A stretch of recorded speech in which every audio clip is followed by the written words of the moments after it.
Honorable Ministers, distinguished delegates, ladies and gentlemen. I call to order the second plenary meeting of the online meeting of the fifth session of the United Nations Environment Assembly.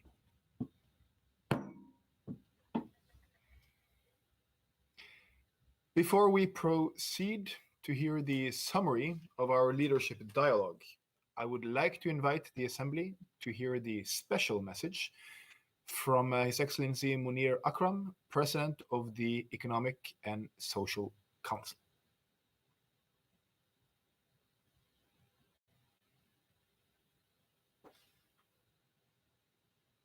Excellencies, distinguished delegates, ladies and gentlemen, it is a privilege to speak at the opening of the fifth session of the Environment Assembly. It was a hospitable and biodiverse planet which accommodated the emergence and evolution of the human species, providing nutrition, food, clean air, fresh water, rich oceans, natural medicines, and bountiful raw materials. It allowed humankind to survive, grow, prosper, and build great civilizations. Our great prophets and holy books prescribed not only respect for each other, but also respect for nature and its bounties. Unfortunately, in the industrial era, we have severely abused nature. Excellencies, in the past 50 years, the world's population has doubled, the global economy has grown nearly fourfold, and global trade has increased tenfold, driving up the demand for energy and raw materials. Many types of pollution are increasing, with negative impacts for nature. 75% of the planet's land surface has been significantly altered. Over a third of our forests have disappeared. 60% of the ocean area is experiencing increasing cumulative impacts. Half the live coral cover on reefs has disappeared since the 1870s, and over 85% of wetlands have been lost. Humans have assaulted nature, and as the Secretary General of the United Nations has stated, I quote, "Nature is fighting back," unquote. The impact of global warming and climate change are visible, and the impacts of biodiversity loss, though less visible, will be equally devastating for the future of humanity. The COVID-19 pandemic is a grim reminder of the relationship between people and nature. Biodiversity loss has increased the risk of zoonotic diseases. If the bees become extinct, agricultural production will be devastated. Once despoiled, our rivers and oceans will no longer yield their natural bounties. If our forests disappear and carbon emissions are unabsorbed, masks and social distancing may become a permanent feature of our existence. Excellencies, the 17 Sustainable Development Goals are integrated and integral. If the environmental goals are not achieved, most of the other goals will also fail to be realized by 2030. It is high time to discard the economic models that are driving states to fight nature and each other. It is time to transition to a new economic and social paradigm which values the preservation of nature as much, if not more, than gross national product and per capita incomes, which enshrines sustainability as an integral part of the development paradigm. I hope that implementation of the environmental targets will become an integral part of the national SDG strategies of all countries and be fully reflected in their voluntary national reviews in the Economic and Social Council. We will also endeavor in ECOSOC's Development Cooperation Forum to align the UN's development system more closely with the sustainability targets. And in the Youth Forum this year, we should try to mobilize the energy of young people to serve their future by fighting for nature rather than against it. Excellencies, 3 areas of focus I have identified for ECOSOC this year: finance, sustainable infrastructure, and science and technology, are vital to achieve environmental goals. Developing countries need an estimated $4.3 trillion to recover from the COVID crisis and achieve the SDG targets. There will be no recovery, much less a green recovery, without access to adequate finance. The promise of $100 billion annually in climate finance must be fulfilled. Investment in sustainable infrastructure will impact on 92% of the SDG targets. This will form the heart of the transition to a green economy. The developing countries need 1.5 trillion in sustainable infrastructure investment annually. Science and technology offers answers to the challenge of recovery from the pandemic and realization of the SDGs and climate and environmental goals.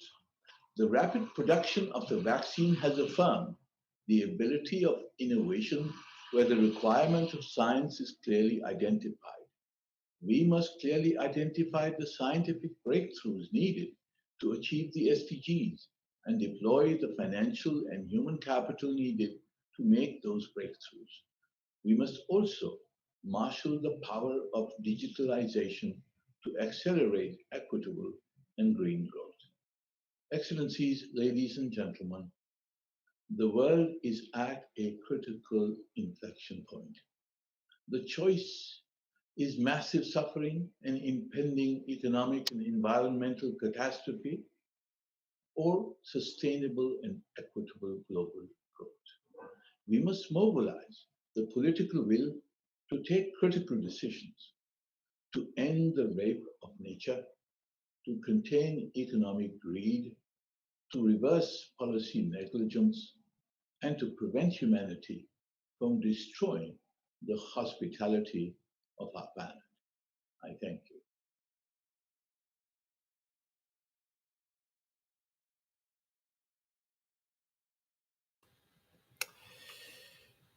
Thank you. I also want to express my sincere gratitude to the following international organizations and treaty bodies which send special video messages for the Environment Assembly, such as UNEDO, UNDP, UNESCO, secretariats of various UNEP multilateral environmental agreements, the UN Convention on Wetlands, and the UN Special Rapporteur for Human Rights and the Environment, UN Framework on Climate Change, the UN Convention to Combat Desertification, and the World Bank, amongst others. I kindly invite you to view these messages on the Assembly webpage. Now, there were 2 leadership dialogue sessions held yesterday afternoon and this morning. I would like to welcome UNEP's Deputy Executive Director, Ms. Joyce Msuya, connecting with us from Nairobi to provide us with a summary of the leadership dialogues. Ms. Msuya, you have the floor.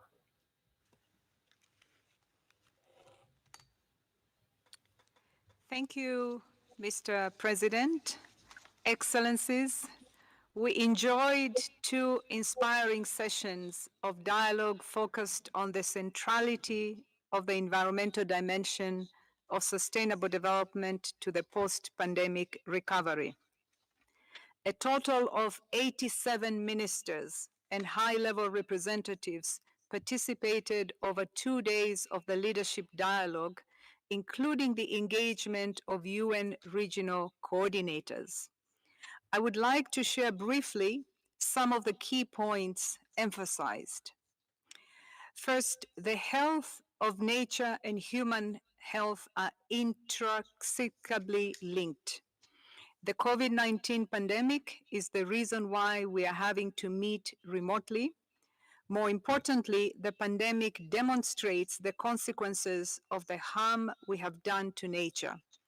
For our own well-being, we must make our peace with nature in a way that demonstrates solidarity. If we do not, we will increase the risk of future pandemics through zoonotic diseases. Second, the nature crisis is interlinked with the climate and pollution crisis. Degrading nature both contributes to increased emissions and makes us less resilient to the impacts of climate change. Pollution damages our health and undermines the ability of natural processes to regulate the climate. We must address these three crises together in a coordinated, integrated, and equitable way. Third, the pandemic is both a threat and an opportunity. It has exposed our vulnerability, and it is undermining the achievement of the Sustainable Development Goals. But it also provides an opportunity. We now have the chance to put in place a green recovery that will transform our relations with nature and heal our planet. We need to address the three crises in a way that we failed to do until now. Fourth, the green recovery should put us on a pathway towards low-carbon, resilient, and inclusive post-pandemic world. It should invest in the transition to a circular economy to achieve sustainable consumption and production and make full use of the role that nature-based solutions can offer to address climate change, nature loss, and pollution. Fifth, the green recovery must address the needs of the poorest and most vulnerable. It must generate new green jobs and work to bridge the digital divide. Recognizing the principle of common but differentiated responsibilities, the green recovery will need to ensure that countries have the means of implementation that they need. Many member states are already putting in place key components of a green recovery. These include actions on chemicals and waste, plastic pollution, oceans, and energy transition, including enhanced nationally determined contributions, sustainable cities, resilience, and nature protection. These actions need to be scaled up and accelerated. But the green recovery is not the responsibility of national governments alone. Regional approaches are often effective, and a whole of society approach is needed that fully engage youth, local communities, and businesses. 2021 is the year that we must consolidate the transformation. The meetings of the Rio Conventions, the Food System Summit, and the launch of the UN Decade on ecosystem restoration provide opportunities to raise ambition and, more importantly, catalyze action. UNEP, as the leading global environmental authority, has a crucial role to play. The adoption of the medium-term strategy, founded on good science, provides the necessary tools. The three planetary crises know no boundaries. Our response, too, must be globally coordinated. Multilateralism has never been more important. Thank you, Mr. President. Thank you very much, Ms. Msuya. I am impressed by the number of delegations and ministers who participated in these dialogues. I take this as a clear signal that we want to communicate to the world that our efforts to address the environmental crisis in the context of the COVID pandemic continues. Now, we will hear summaries of the global major groups and stakeholders forum, the UNEP Science Policy Business Forum on the Environment, and the Youth Environment Assembly, all of which were held online during the past week. I was able to participate in some of the sessions myself, and I must compliment the strong engagement and high quality inputs in each of these fora. Already before the assembly started, I was motivated, inspired, and also challenged. If we are to succeed in responding to the challenges before us, we can only do so with the partnership of our friends participating in these fora. First, we have Ms. Fatemy Frutan from the Women's Major Group, who will brief us on the outcomes of the recently held Global Major Groups and Stakeholders Forum. Ms. Frutan, you have the floor. Thank you very much. Please proceed. Excellencies, thank you very much for the opportunity to share thank you very much for the opportunity to share with some of the core messages to UNEA 5.1 that we have discussed and agreed in last week's Global Major Groups and Stakeholder Forum.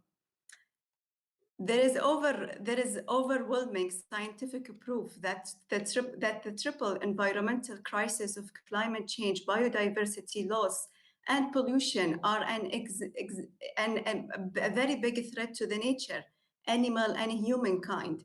The pandemic is a wake-up call to speed up global environmental decision-making, to step up ambitions for transformative action, and to increase the pace and the scale of implementation's effort.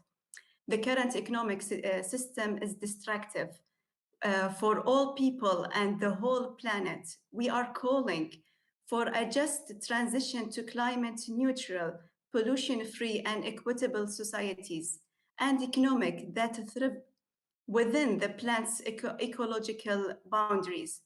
We need the priorities of well-being of the people, animal, nature, over interfering economic growth as measured in GDP and in wealth. In the market and legally binding frameworks, including real penalties, are necessary to hold business accountable. We call on you to ensure that the recovery will not bail out those companies who have contributed to biodiversity loss, climate change, and pollution, or that involve a future pandemic risk.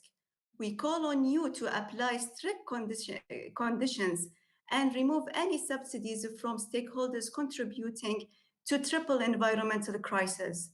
We call on you to build forward better and to ensure recovery programs and investment are guided by the 2030 agenda and the SDGs. Invest in the positive change. Decisions and implementation, therefore, must involve all relevant rights holders, in particular, and targeted persons, including indigenous people, local communities, women, youth, and older people. We recall the need for all good equitable governance. We call on the foster partnership with major groups and stakeholders, as well as other rights holders, to contribute to the UNEA process.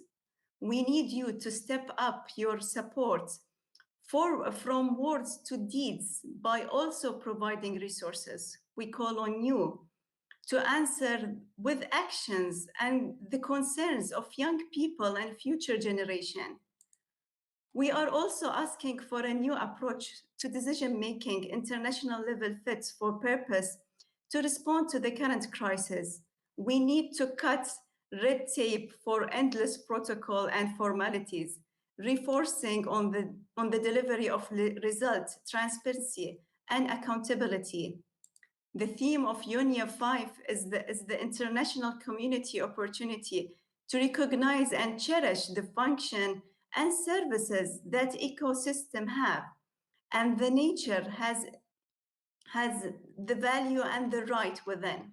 We call on you to still strengthen UNEP medium-term strategy, and we invite you to consider all full joint statement.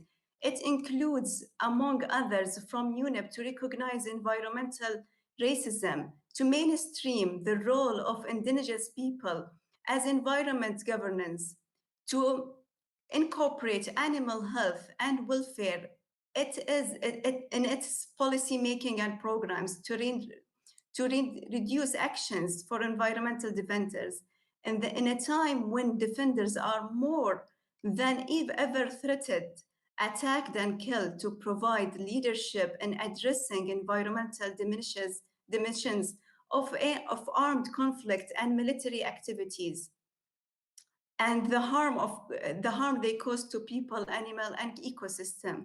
We call on you to make sure that the Stockholm Plus 50 conference will ensure that principle and the rights that have emerged under environmental law and fully and globally recognized, including the International Convention of a Human Right and to the healthy environment, the recognition of the international crime, the full protection of environmental defenders, and the right of animal and the rights of nature.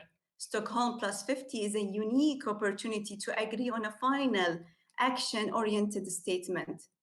50 years after the Stockholm Conference and almost 30 years after Rio Earth Summit, progress is too weak and synergy between environmental agreements remain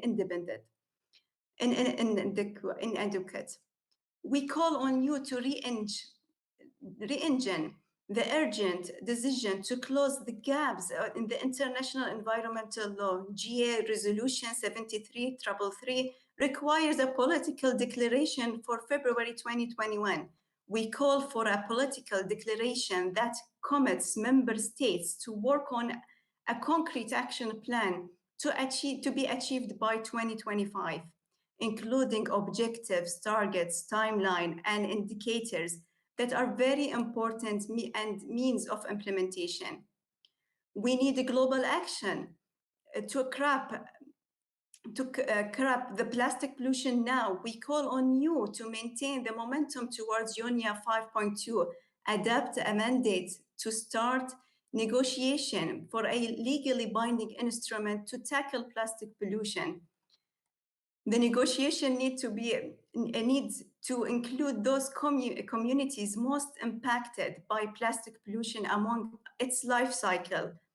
It's most realize the polluter pays principle and focus on the reduction of plastic. We also need closer linkages and increased synergies between UNEP and UNEA process to the Convention on Biodiversity. We are calling on an ambitious and equitable post-2020 global biodiversity framework that must reverse biodiversity loss by 2030 on the works towards recovery by 2050.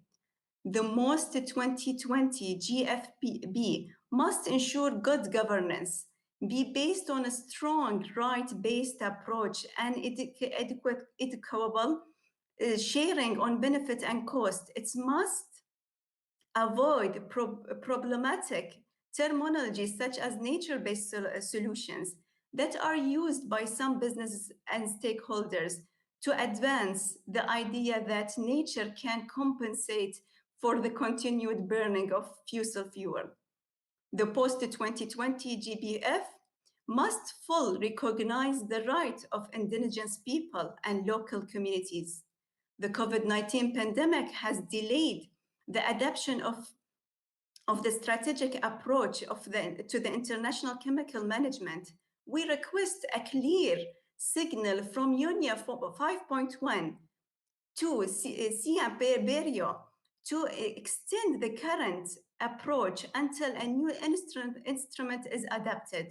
We need the post-2020 to ensure the highest standards for health and environment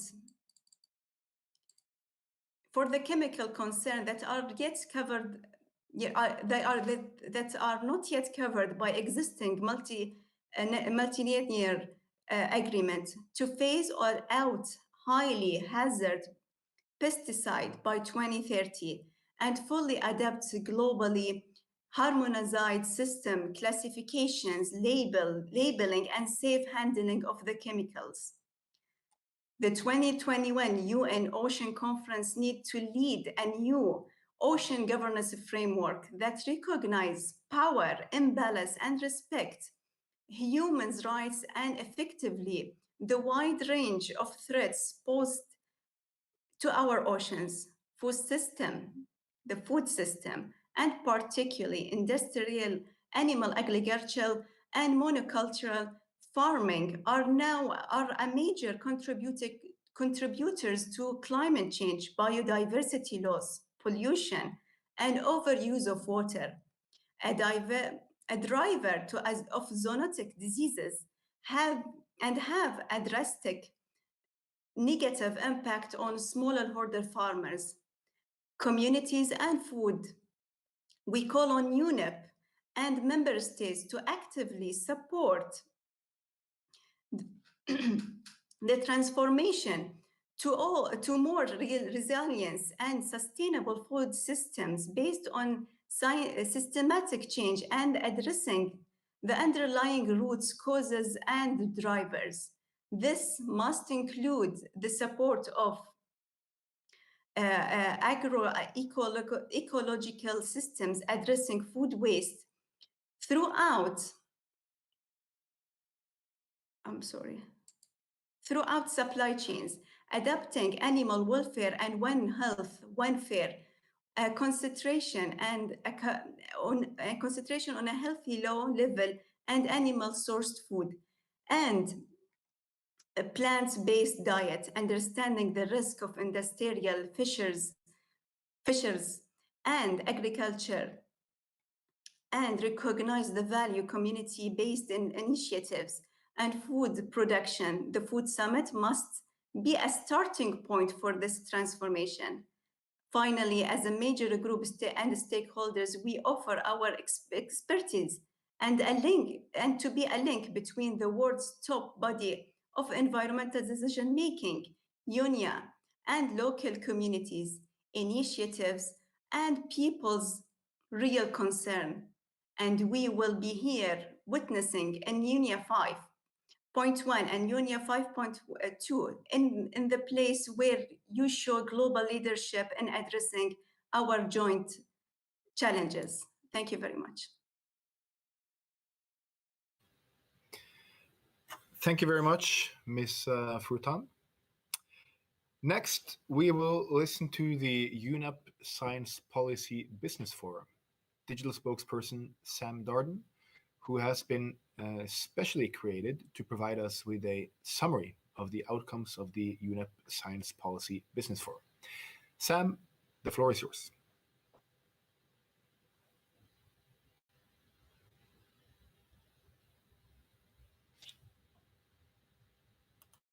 Excellencies, ladies and gentlemen. My name is Sam.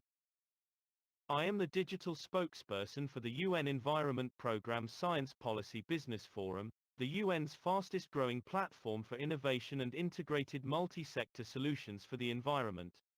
It is my pleasure to introduce my colleague, Bella. Over 5,000 people participated in highly interactive sessions, including 126 expert speakers from all key sectors. Young people and civil society join every discussion, and together we launched a new Youth SPBF working group that will focus on green entrepreneurship and green jobs. The time for action is now.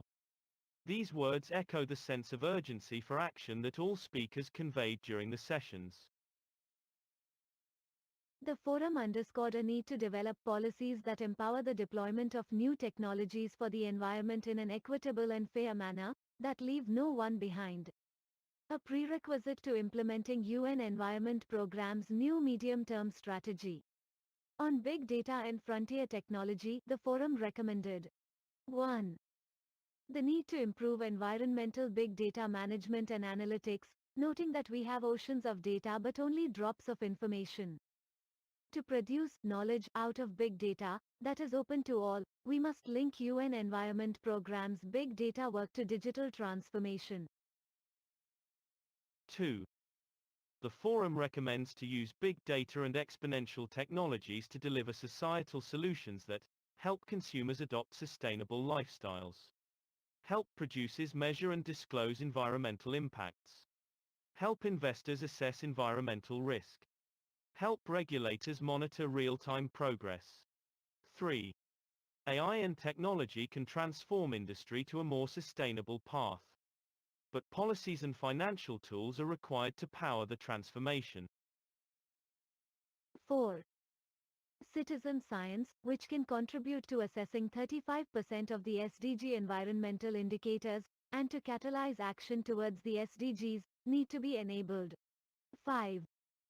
The forum underscored the importance of Earth observation technology to indigenous people, the guardians of biodiversity, among those most affected by climate change. 6. The forum also recommended bridging the gender gap in Earth observation science by involving women early in all Earth observation data projects. Under the theme Build Better, the forum made the following recommendations on bringing nature back to cities. 1. We need policies that encourage integrated infrastructure solutions, drawing on nature-based solutions to optimize return on investment. 2. COVID recovery must have green strings attached. The levers of the transformation are compact urban planning and design, sector optimization, cross-sector symbiosis, sustainable behaviors. 3. Cities need a seat at the table in national and international processes, vertical integration and multi-level governance. On sustainable food systems, the forum recommended 1. The forum urges reconnecting farming with nature through everyone doing their part, individuals changing dietary habits, governments redirecting subsidies and incentives, and finance-only funding agriculture with nature-positive practices. 2. Industries involved in the sector must put sustainability at the core of their value chains. 3. Digital and innovative farming offers massive opportunities that should be made possible in an inclusive and fair manner to all. On pollution prevention and risk management. Tracking and traceability are essential to mitigating pollution, especially in e-waste and microplastics. Providing capacity for recycling and circularity downstream, especially in developing and least developed countries, is essential to overcoming the risk. For many communities, especially indigenous communities, keeping their waters and their land free from pollution is a human right. Policy action at the multilateral and national levels are required to put an end to pollution for people's health and the planet.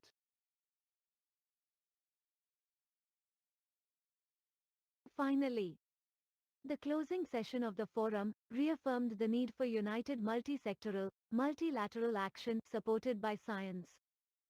Reiterating the Secretary General's words, we face a surplus of multilateral challenges and a deficit of multilateral solutions. Advancing the nature agenda will be a critical test for multilateralism. Working together, this is a test we must all ace.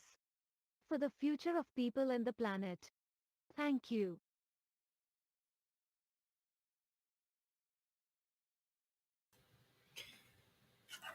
Thank you, Sam. And thank you, Bella. It's too bad this is a digital session. I would have loved to meet you in person, maybe at the second meeting of UNEP 5. We'll see. Anyway, thank you very much. Now, last but not least, we have Miss Judy Njenga from the Children and Youth Major Group here. to inform us on the just concluded Youth Environment Assembly, where I had the honor to participate and engage with the youth. Ms. Njenga, you have the floor.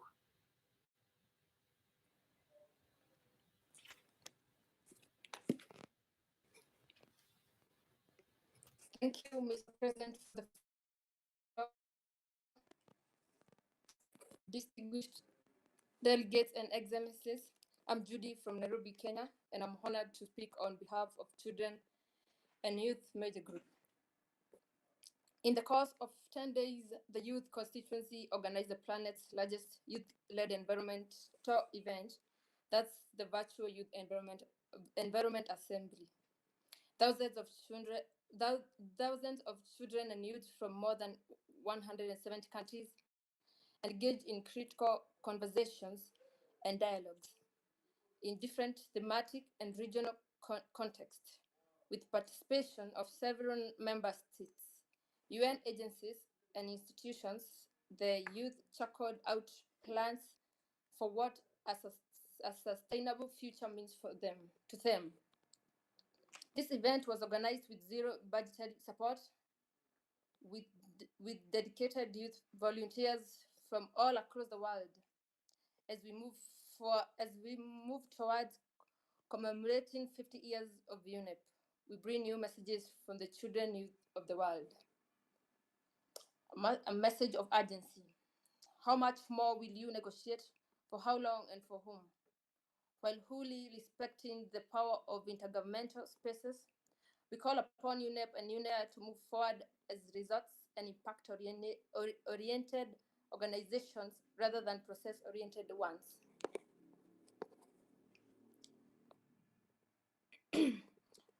We welcome that the CPR-based review will now tackle systematic issues. We ask for these to be addressed. We applaud UNEP's dedication to science policy as a foundational sub-program of the MTS. At the same time, we call on you to make environmental science inclusive and put human rights at heart, and take into account the voices of the world's most marginalized, traditional, and indigenous knowledge. Let us make science inclusive. Excellencies, the speed of our action on planetary emergencies has to be faster, while rooted in the common but differentiated responsibilities. We politely recall that during the last year, it took several months for the UN Agency on Health to accept that masks help to prevent COVID-19 and that COVID-19 is airborne. Despite there being scientific conclusions on the same, we cannot afford this kind of delay in climate action. The Making Peace with Nature report has highlighted how interconnected our planetary emergencies are, and collective solutions may need. This will not happen without participation of major groups, stakeholders, and civil society at large. While UNEA provides an inclusive model for engagement of major groups and stakeholders, we point out that several MEAs linked to UNEPs do not. We call for establishing a set of principles for meaningful engagement of major groups that can serve as foundation for other environmental processes. We can lead this first draft of this and invite the Governance Affairs Office to work with us. In the same spirit of collectiveness, we strongly call for the strengthening of environmental management groups, or the EMG. Having heard the voices of our assembly, the youth constituency wants to establish an EMG youth caucus, a network that will bring together youth engagement mechanisms of different EMG members. We ask for support from relevant MEAs, Secretariat, and member states in making that a reality. Act with us, act with youth. The UN system has stood by while extractive industries have become the yardsticks for development, and as an excuse to roll back on environmental and social safeguards. But we will pay for the harm to human health and rights caused by climate change, by climate change, biodiversity loss, and pollution. How will you convince reluctant member states amid distance that they must invest now or risk the future? We call upon UNEP and its linked mayors and commissions to divest immediately from taking funding from hydrocarbon, fossil fuel industries, and FMCGs responsible for marine pollution, while recognizing the need to have these actors the table for dialogue. We remind you that the private sector engagement policy of UNEP is up for revision this year. We call upon member states and stakeholders to contribute to these.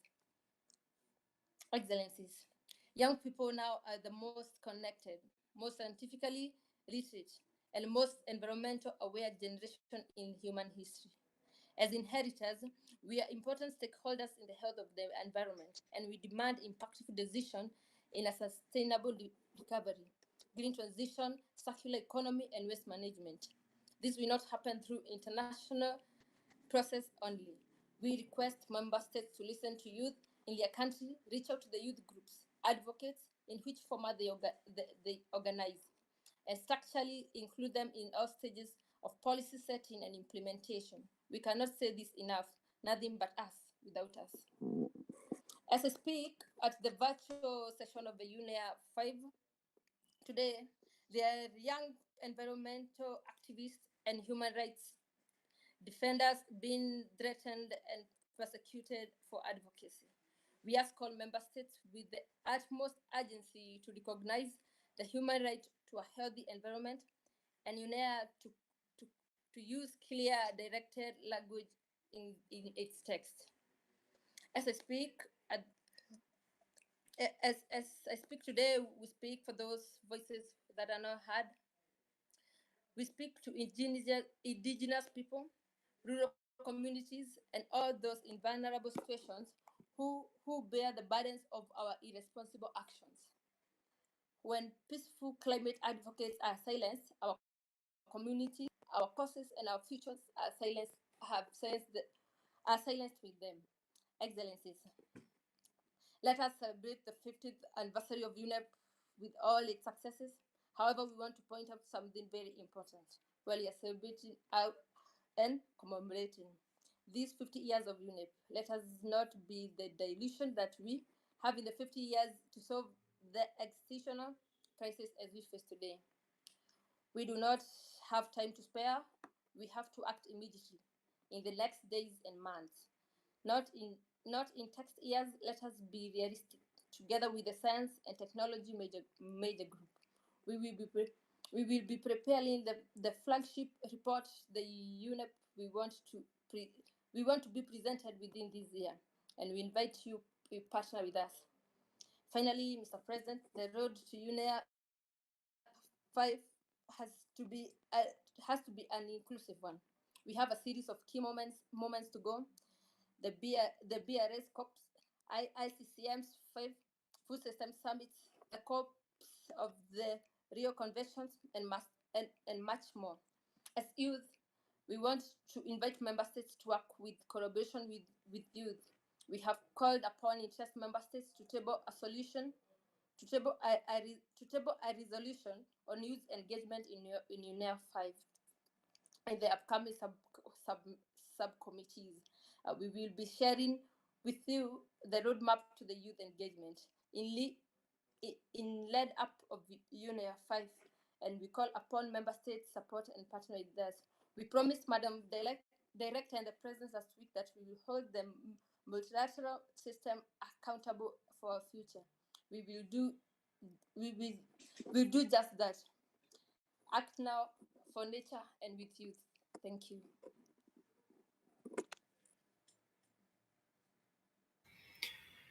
Thank you very much, Ms. Njenga.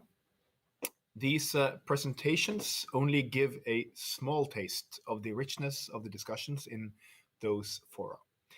I would encourage those not able to participate to find the recordings of these events online and watch them. that is certainly a benefit of digital meetings that we must fully exploit. Thank you again for these reports. I am notified that we have gathered over 12,000 online attendees and viewers this past week, which indicates a great benefit of holding digital events, which we must exploit as we move to our resumed session. Now, distinguished ministers and colleagues, I now turn your attention to the message from online UNEA 5 as contained in document UNEP-EA5-L5. It is my intention to invite the Assembly to endorse the message from the online UNEA 5 and thereafter open the floor for comments, which will be reflected in the report of the proceedings of this meeting. The message contained in this document does not constitute a negotiated outcome of the 5th session of the United Nations Environment Assembly. It shall not set a precedent for either its resumed 5th session or any of the Environment Assembly's subsequent sessions. With that said, does the Assembly wish to endorse document number UNEP-EA5-L5 entitled Looking Ahead to the Resumed UN Environment Assembly in 2022, message from online UNEA 5?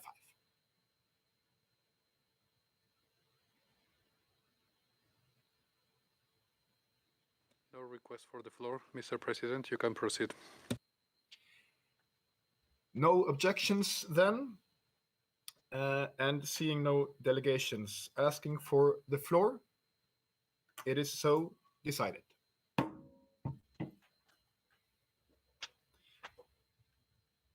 Document UNEP-EA5-L5, looking ahead to the resumed UN Environment Assembly in 2022, message from UNEA 5 is so endorsed and will be included as annex to the proceedings of this meeting.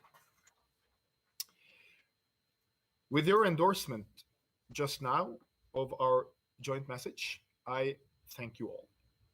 We have agreed through consultations, not negotiations, on relevant messages to the world from this online meeting of UNEA 5.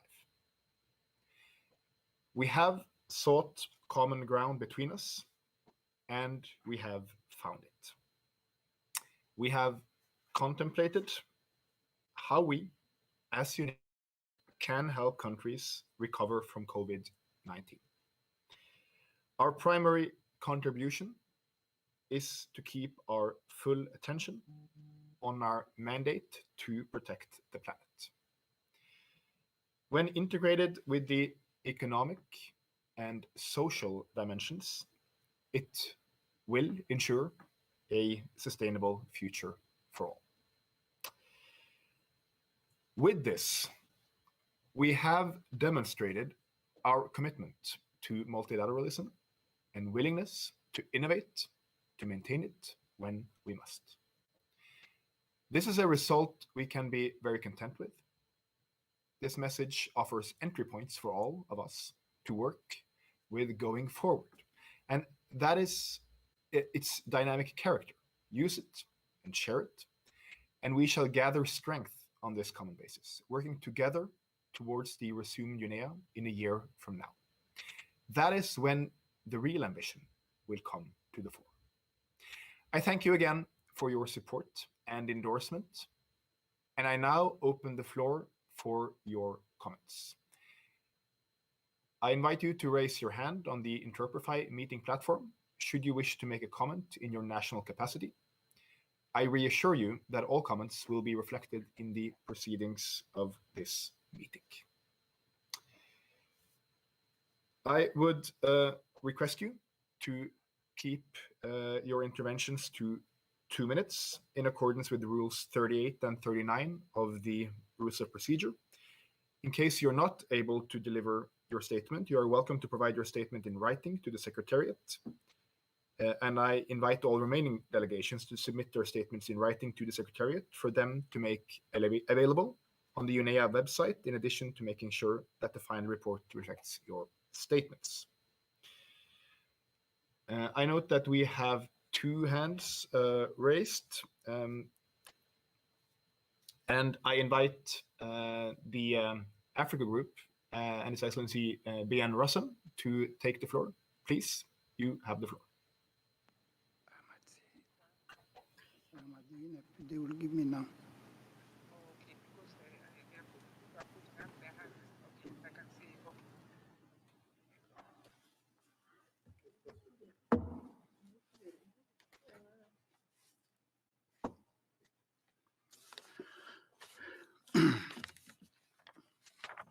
Thank you, Mr. President.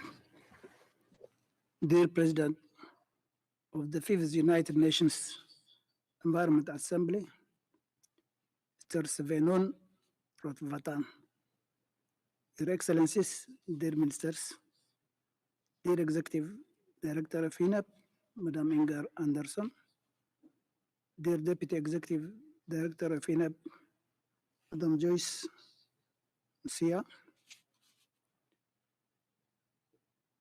dear Chair of the Committee of Permanent Representatives, Ambassador Coimbra, representatives, distinguished delegates, ladies and gentlemen, I'm very much honored to deliver this statement on behalf of the Africa Group.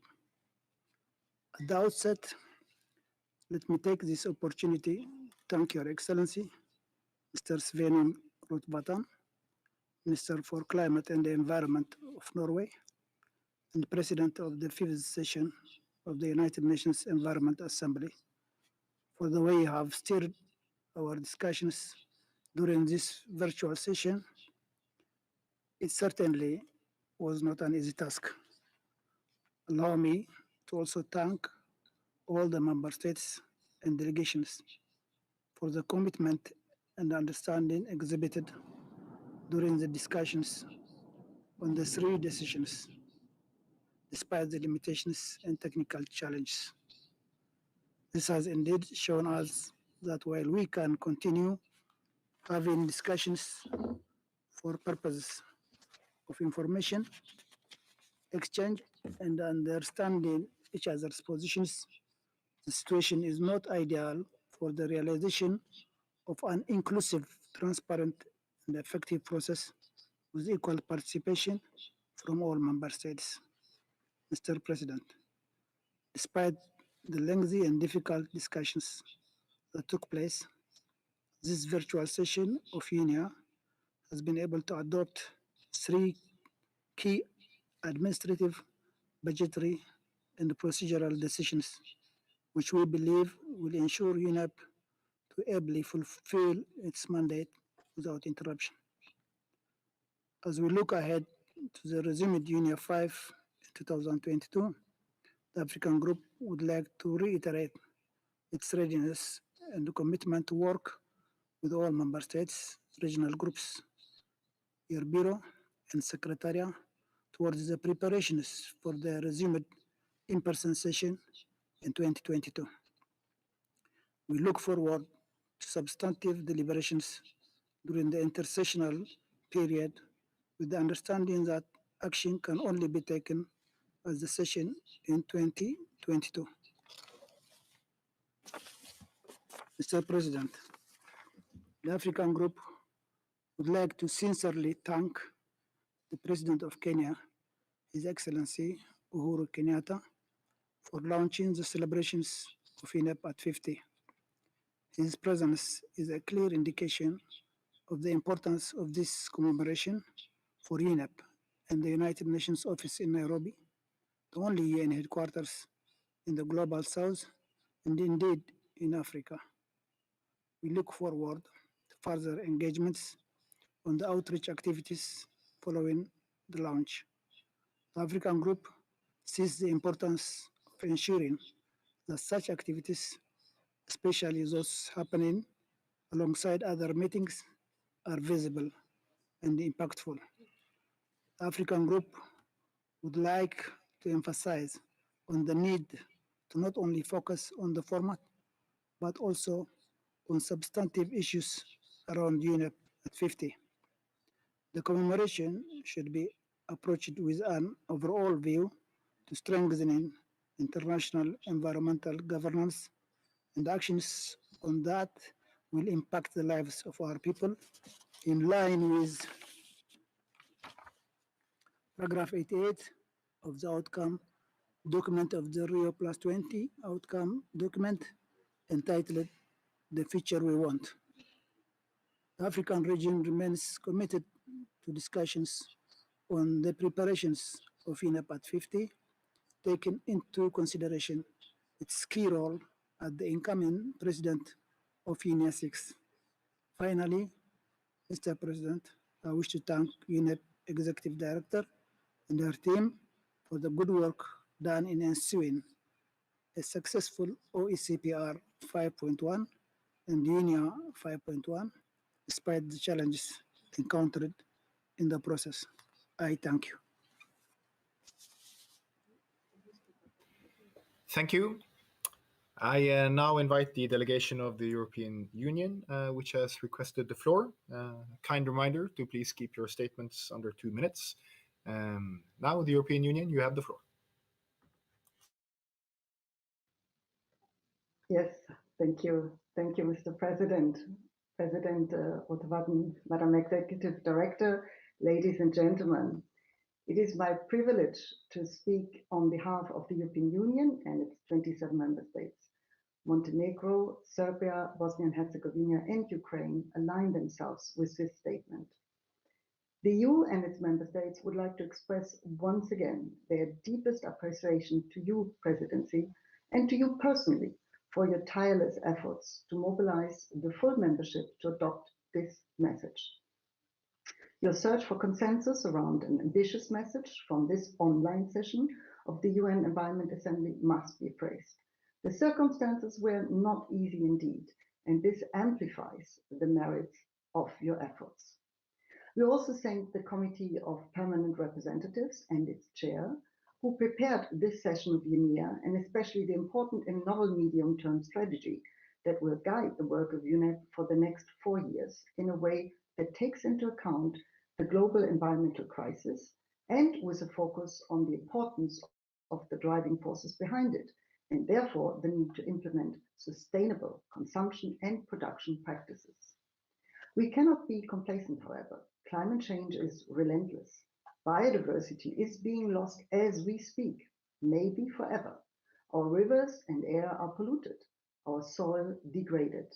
Our 2030 agenda ambitions are very high, yet we only have a few years left to meet our targets. For many of them, we are either late or we are on the wrong track. We need to catch up.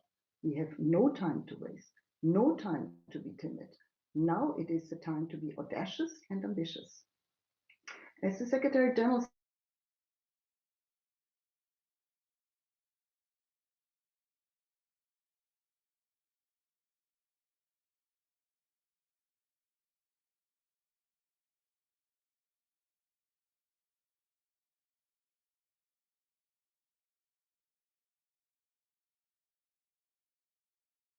Mr. President, I suggest you move to the next speaker and allow the European Union to finish their statement afterwards. Thank you, Jorge. We'll do that.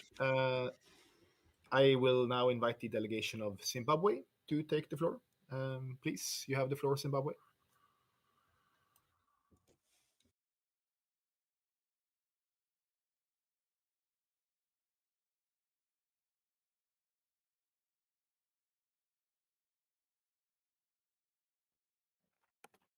Thank you, Mr. President. This is the Ambassador of Zimbabwe.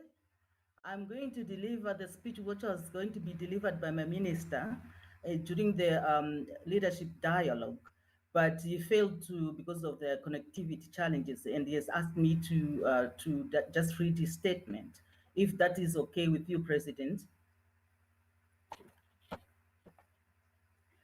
It's okay. Thank you so much for giving me the floor. On behalf of the government and the people of the Republic of Zimbabwe, I wish to extend my sincere congratulations to the standing president at UNEA 5. And in this regard, I want to thank you for the message, the UNEA 5 message, I also want to thank you for your inspired leadership during this very unusual and challenging circumstances of the COVID-19 pandemic.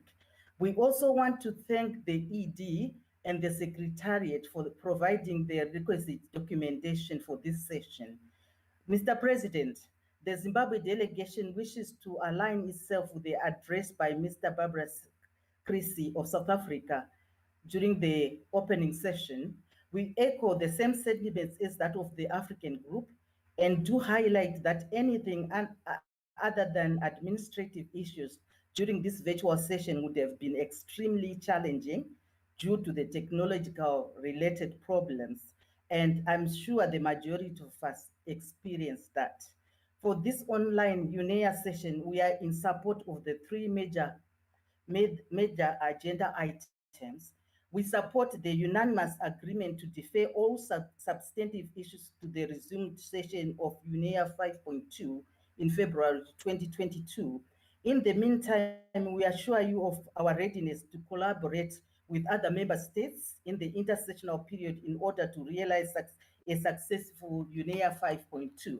Furthermore, Zimbabwe fully supports the proposal to commemorate the 50th anniversary of the establishment of UNEP in Nairobi, the seat of UNEA and the only UN headquarters in Africa and the Global South. We believe that it is Africa and the whole membership of UNEA's duty to collaborate in the preparations towards a successful commemoration of this important event. Mr. President, this high-level meeting has come at a time when we are faced with increased threats to our global environment and human well-being. We have now witnessed a doubling of, if not tripling of environmental challenges, such as pollution, deforestation, land degradation, and poaching amid the disturbing threat of climate change. Our communities bear the brunt of increased negative environmental changes. We have come to the point where environmental issues should no longer be about endless negotiations, but action on the ground. In this regard, we no longer have the liberty to continue with the business as usual approach, but to think outside the box to address the drivers of environmental change. In addressing these challenges, the provision of predictable, adequate, and timely means of implementation and the capacity to developing country is critical. Zimbabwe, therefore, fully Ambassador, commits.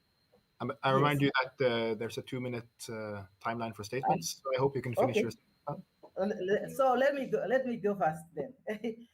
Commits itself toward the Environment Fund by, among others, clearing all its arrears. Zimbabwe commits to ensuring the achievement of global environmental benefits. We will endeavor to avoid irreversible environmental damage, maintaining essential environmental processes, and preserve the broad spectrum of biological diversity for current and future generations. As a first step to achieve the above, one of our key successes has been the promulgation of the one-day month national cleanup. The national cleanup program is expected to inculcate a culture of increased cleanliness across the various cities and towns, and we appreciate the infusion of funds by corporate entities into the recycling of waste. Mr. President, we remain committed to the promotion of conservation and environmental protection beyond the protected area estate under parks and forestry, through implementation of community-based natural resource management initiatives, crossing 6 transfrontier conservation areas programs with our neighbors in the SADC region. We believe in the potential impact of other areas-based conservation measures and honoring our obligation under various multilateral environmental agreements. Transnational wildlife crime remains a threat to the security of our vulnerable wildlife resources, and no single country can manage and mitigate such challenges of its own. We need global cooperation to fight against criminal syndicates operating across the globe. Under the AFRI 100 commitment, Zimbabwe targets to restore 2 million hectares and degraded forest land by 2025 in areas that have already been identified and mapped. Mr. President, recognizing the threat of climate change and the current vulnerability of the country, Zimbabwe is taking steps to implement the Paris Agreement on change, To date, efforts have been made to domesticate the Paris Agreement through the development of the national climate policy and mainstreaming climate change in national policies and strategies, such as the National Development Strategy 1, 2021 to 2025, National Renewable Energy Policy, National Agricultural Policy Framework, and Disaster Risk Management Programming. Furthermore, to address the climate change vulnerability, Zimbabwe is in the process of developing a national adaptation plan, already a nationwide risk and vulnerability assessment, including strategies to be concluded this year. The program is also mainstreaming climate change into national, subnational, and sectorial development planning and budgeting processes. My delegation wishes to once again reiterate its commitment to ensure the realization of environment conservation and sustainability for the future we want. I thank you. Thank you for giving me the time, President. Thank you very much, Ambassador. Just a kind reminder to everyone to keep your statements under 2 minutes, and that the intent there is for comments to the political message. Now, I now have 7 more delegations who have asked for the floor, and I would like to close the speakers list by now. And I will invite the delegation of Israel to take the floor. Please, Israel, you have the floor. Thank you, Mr. President. Thank you for your excellent work. Distinguished delegates, as made clear by the message from UNEA 5, while addressing the COVID crisis, we must also enhance multilateral efforts to mitigate and reverse negative climate and biodiversity trends and to adapt better to a changing climate. It is unfortunate that the Palestinians earlier today attempted to politicize this important assembly. We reject the distorted and false information they presented. But more important, if we are to progress on solving environmental problems in our region, as in any other part of the world, it will happen only by cooperation. And Israel has expressed its willingness to do so time and again. Looking ahead towards the second part of UNEA 5, Israel would be pleased to cooperate with UNEP and member states in several priority areas. The first is climate adaptation. As highlighted by UNEP's recently published Adaptation Gap report, there's an urgent need to raise the quality of instruments aimed at reducing climate risks. Israel is currently promoting the establishment of the Desertec Center, aimed at coping with climate change in arid areas. Besides promoting research and policy tools related to climate adaptation, Desertec will focus on technological innovation by acting as a hub for R&D, commercialization, and demonstration of climate technologies in a desert environment. Desertec is envisaged as a training center which will help build capacity and customize technologies to different needs in our region and beyond. Another topic that we believe should be promoted is ecological corridors. If we want to safeguard and restore natural habitats and at the same time enable development that minimizes friction between humans and wildlife, we need to consider the negative impacts of fragmentation when planning for infrastructure development. In Israel, environmental impact assessments include assessment of possible impacts on connectivity of natural areas. There is an ongoing debate about how to manage ecological corridors, since many such corridors pass through multifunctional land, for example, active agricultural areas. We believe UNEP is well positioned to lead work on this subject.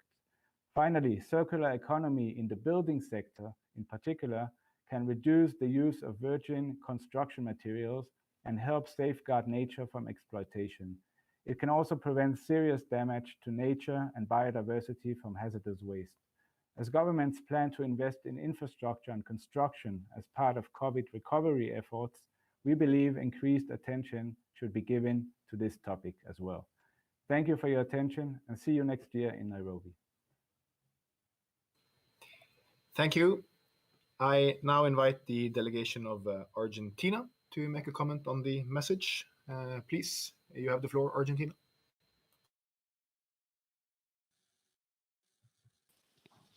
Thank you, Mr. President. I will deliver the statement in Spanish.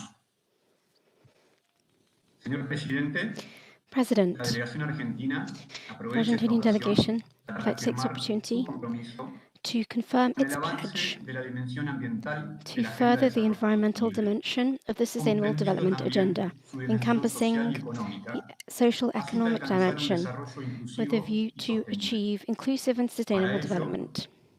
Thus, international cooperation and multilateralism have a leading role to play.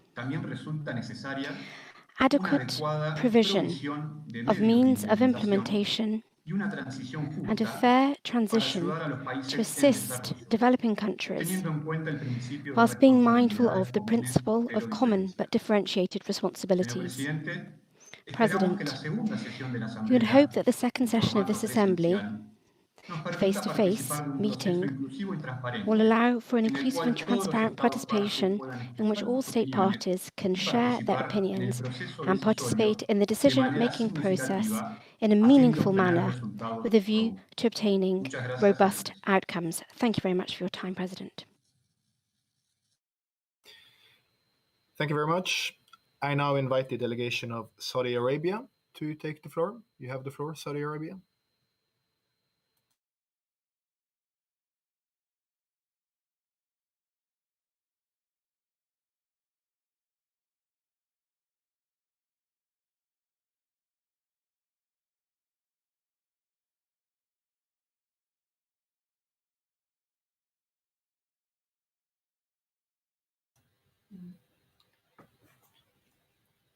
Do we have Saudi Arabia online here? Do you wish to take the floor? We seem to be having technical difficulties, Mr. President. We will request the delegation of Saudi Arabia to kindly raise their hand and kindly proceed with the next speaker on your list. Thank you. Okay, then I will proceed to invite the delegation of Switzerland to take the floor. Please, Switzerland, you have the floor.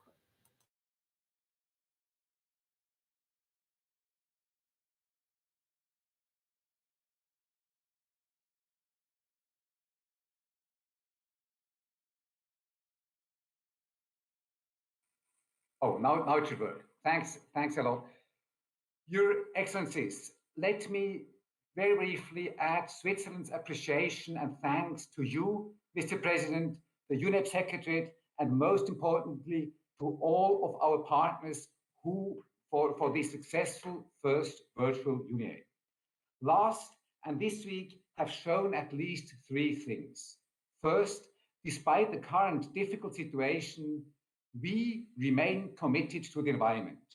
The political messages and the adoption of the midterm strategies give a clear sign of our commitment and will to protect the environment as basis of all prosperity and well-being. Let me also fully endorse the African group who said in its statement that content matters more than form.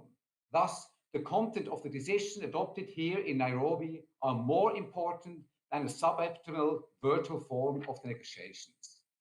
Second, if we want, we can work together, even if physical meetings are not possible. Good support by the Secretariat, good chairing, and most importantly, goodwill and flexibility by each of us make that possible. And the third lesson learned from the last 2 weeks is that the success of this meeting shows clearly that Nairobi, with UNEP's headquarters, is not only the physical capital of the environment, but also the virtual capital of online environmental negotiations. Thanks to UNEP and thanks to all of you, dear colleagues and friends. Thank you. Thank you very much, Switzerland. Now I have on my speakers list the following delegations: Saudi Arabia, Oman, Peru, Nigeria, Colombia, Malaysia, the EU to finish a statement, and the NGO Environment Friends Society. With that, I close the speakers list, and I give the floor to Saudi Arabia, if Saudi Arabia is online now.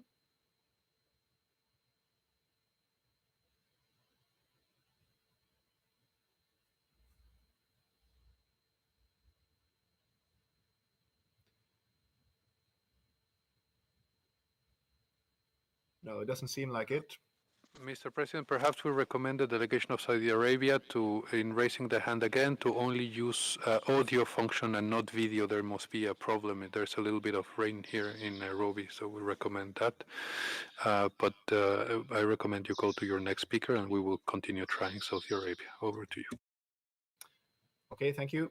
Then I invite the delegation of Oman to take the floor. Oman, you have the floor.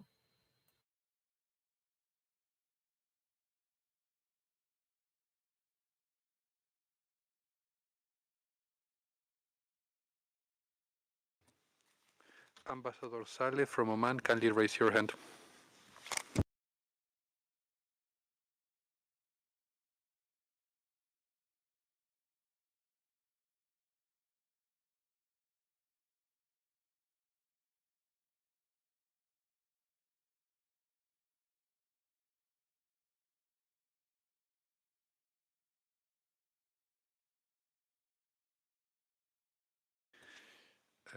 Distinguished President, I recommend you go to the delegation of Peru while we get the hand and the request for the floor from Oman. Thank you.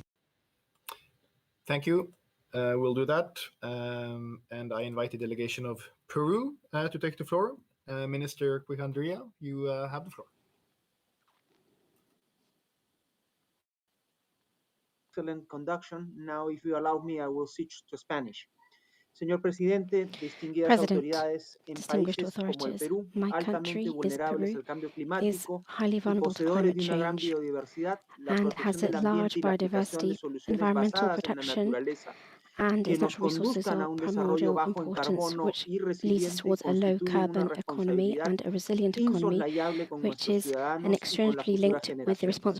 La situación que estamos experimentando en estos días con las grandes inundaciones en nuestra región de Madre de Dios son una muestra clara de este vínculo. Es por ello que el Perú respalda el documento presentado por la presidencia de UNEA 5, pues representa una clara voluntad de abordar con urgencia la crisis ambiental que afecta a la humanidad y ofrece la oportunidad para que la dimensión ambiental sea el puente entre la recesión económica y el impulso a la acción multilateral para atender los grandes retos globales que amenazan a la humanidad. Dicha tarea debe ser un esfuerzo de todos en conjunto, por lo que es necesario que la acción del Estado, se sume el compromiso decidido del sector privado, las organizaciones de la sociedad civil, los pueblos indígenas y la academia, para que todos contribuyamos conforme al espíritu del UNEA 5 a fortalecer las acciones por la naturaleza para así lograr los objetivos de desarrollo sostenible. And then we can be able to achieve the Muchísimas Sustainable gracias. Development Goals. Thank you very much for your kind attention, President.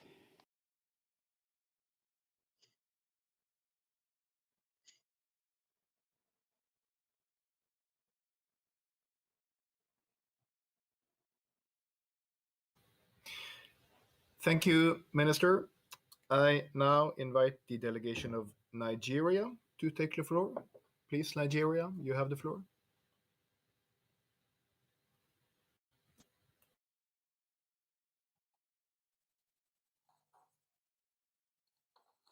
Can you hear me, please? Hello? Yes, please proceed. Try to speak a little louder. Distinguished delegate, thank you. Thank you so much, Your Excellency, and my apology. This statement ought to have been delivered yesterday, but due to some technical issues, that was why we couldn't. So, but very quick one. Mr. President, Honorable Minister, Excellency, distinguished delegates, ladies and gentlemen.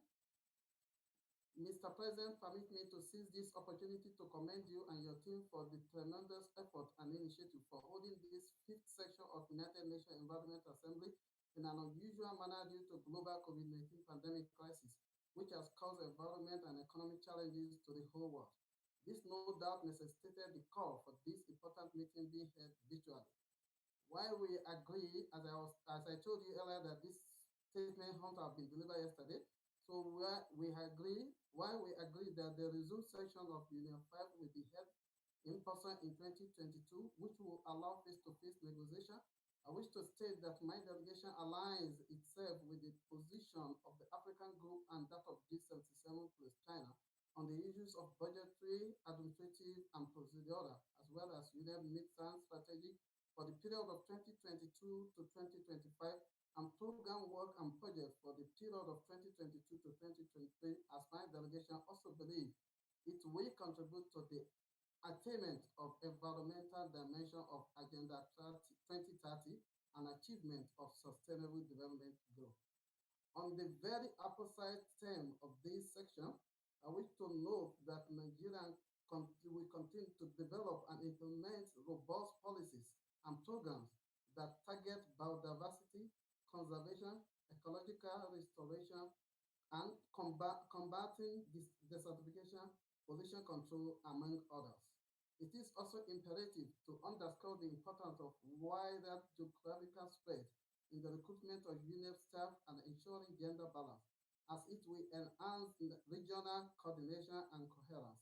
My delegation wishes to emphasize on the improved and effective support of UNEP to the countries in the African region, particularly Nigeria, in implementation of cleaning up of Ogoni devastated by decades of oil spillage.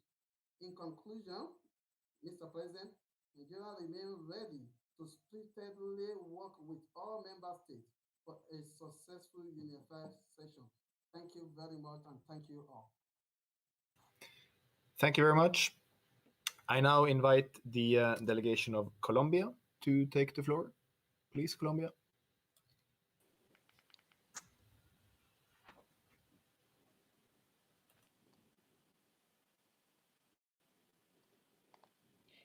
Hello, thank you very much.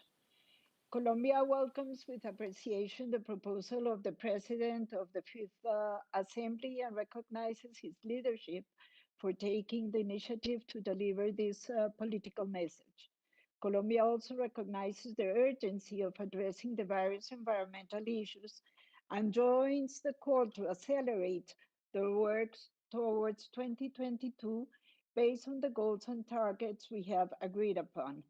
We consider that the message has merit and added value and is useful to make visible the work being carried out under the UNEP leadership and the various multilateral environmental agreements, and makes a call to continue with the mandates we have. These measures are essential in the current context in which it is imperative to advance in the negotiation and progress on the environmental agenda, even considering virtual formats. We emphasize Colombia's commitment to all ongoing processes and the need to make substantial progress in the work and commitment, even made virtually, and we are not sure when we will be able to meet together again. We call for ambitious, since the environmental issues threatening the planet's sustainability cannot wait. They are urgent on the country. Thank you, Mr. President. Thank you very much. I now invite the delegation of the European Union to finish its statement. Please, you have the floor, the European Union.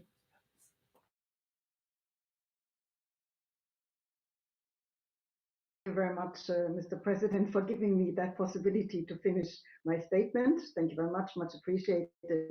In order to allow no disconnectivity, I now keep the camera off. I resume. Over the next 2 years, we will have many opportunities to do better and to do more, and I sincerely hope we will.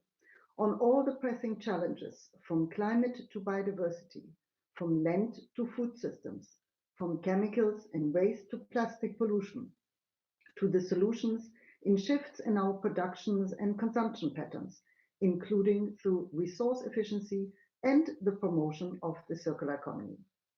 We are showing the way with our European Green Deal. Words are not enough. We take action and move forward. Our Global Alliance on Circular Economy and Resource Efficiency, launched yesterday, is a promising track of global collective engagement. We hope to see its membership grow rapidly. And where there is political will, action will follow. Excellencies, ladies and gentlemen, the second and in-person session of UNEA 5 is around the corner, 12 months to go. We have a collective responsibility to come forward with an ambitious program to address the challenges we are facing. Decisions cannot be deferred any longer. We are already late. Let's do it. Thank you. Thank you so much. I now invite the delegation of Saudi Arabia to take the floor. Please, Saudi Arabia, you have the floor now.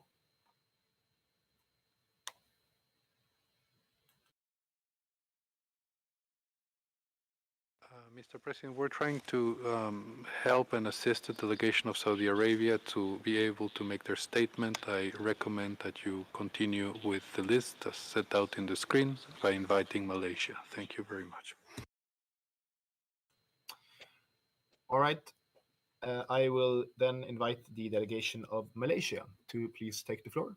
You have the floor, Malaysia.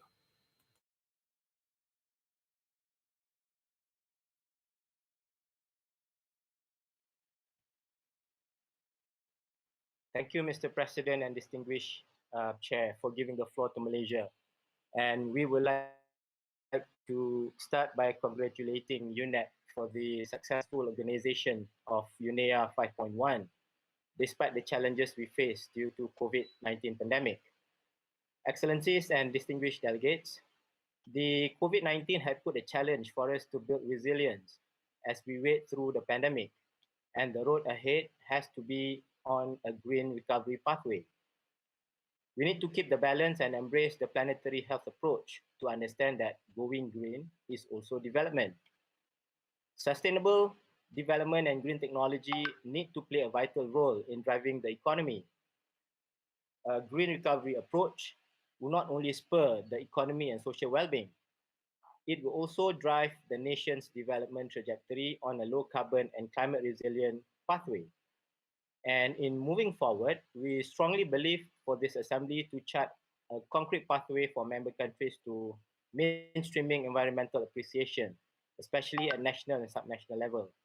And furthermore, with the 3 important decisions made today. While we also believe that a comprehensive international cooperation is important in addressing environmental issues, especially transboundary in nature, the effectiveness of execution and implementation should be guided by the following principles and approaches: common but differentiated responsibilities, transparency and accountability, precautionary principles, and the like. We believe that all options come with a set of circumstances and challenges, especially at the national and subnational levels. These circumstances need to be cautiously deliberated upon before options can be considered. And to conclude this, Mr. President, it is thus important in the name of objectivity to reflect all views in an engaging and inclusive manner. With that, thank you for the attention, Mr. President. Thank you, Malaysia. I will now invite the delegation of Saudi Arabia to take the floor. You have the floor now, Saudi Arabia. No, I cannot now. I have a problem with the... Distinguished delegate of Saudi Arabia, kindly proceed. شكرا سيد الرئيس. شكرا سيد الرئيس. نحن نحاول من اليوم من الجلسة الحوارية أن نتواصل معكم لتقديم كلمة المملكة التي لم نتوفق خلال الجلسة الحوارية اليوم. ولكن نظرا إلى ضيق الوقت so that we could read out Saudi Arabia's proposals. But given that the time we've been granted is insufficient, I will be providing a summary of what the Minister wanted to say. As you know, Saudi Arabia recently presided over the G20. We worked hand in hand with our G20 partners in order to combat COVID-19, in addition to pollution. The first thing we focused on was safeguarding resources and land. Leaders made substantive commitments to limiting the rate of land degradation to 50%. And within the framework of regional initiatives, we should wish to express our support for the Sultanate of Oman on behalf of the Arab States Group and the Asia Group. Saudi Arabia does have an environmental strategy, which is part and parcel of our national strategy and also the broader 2030 strategy, which seeks to achieve the SDGs. We have been underscoring the issues we're grappling with: pollution issues, environmental issues. As a consequence, we've set up 5 national centers which address issues such as air pollution, water quality, and desertification inter alia. We have a national strategy which is made up of 64 environmental initiatives covering the whole gamut of our resources: land, water, and air. We do have a statement which we've prepared, which we can submit to you, Mr. President, ladies and gentlemen. Due to connection issues, all we could provide was the summary. Thank you very much, Mr. President. Thank you very much. I now invite the delegation of Oman to take the floor. You have the floor, Oman.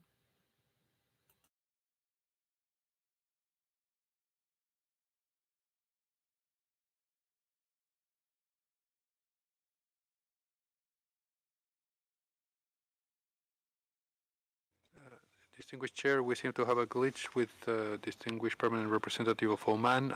We kindly advise you to raise your hand again, Ambassador Saleh, and perhaps do not use for this time being the video function to see if that improves our connectivity. There are no more member states requesting for the floor at this stage, distinguished President, and we will try to assist Ambassador of Oman as well. Okay, then I think we will, in the meantime, give the floor on behalf of the major groups to the NGO, the Environment Friends Society. Do you wish to take the floor?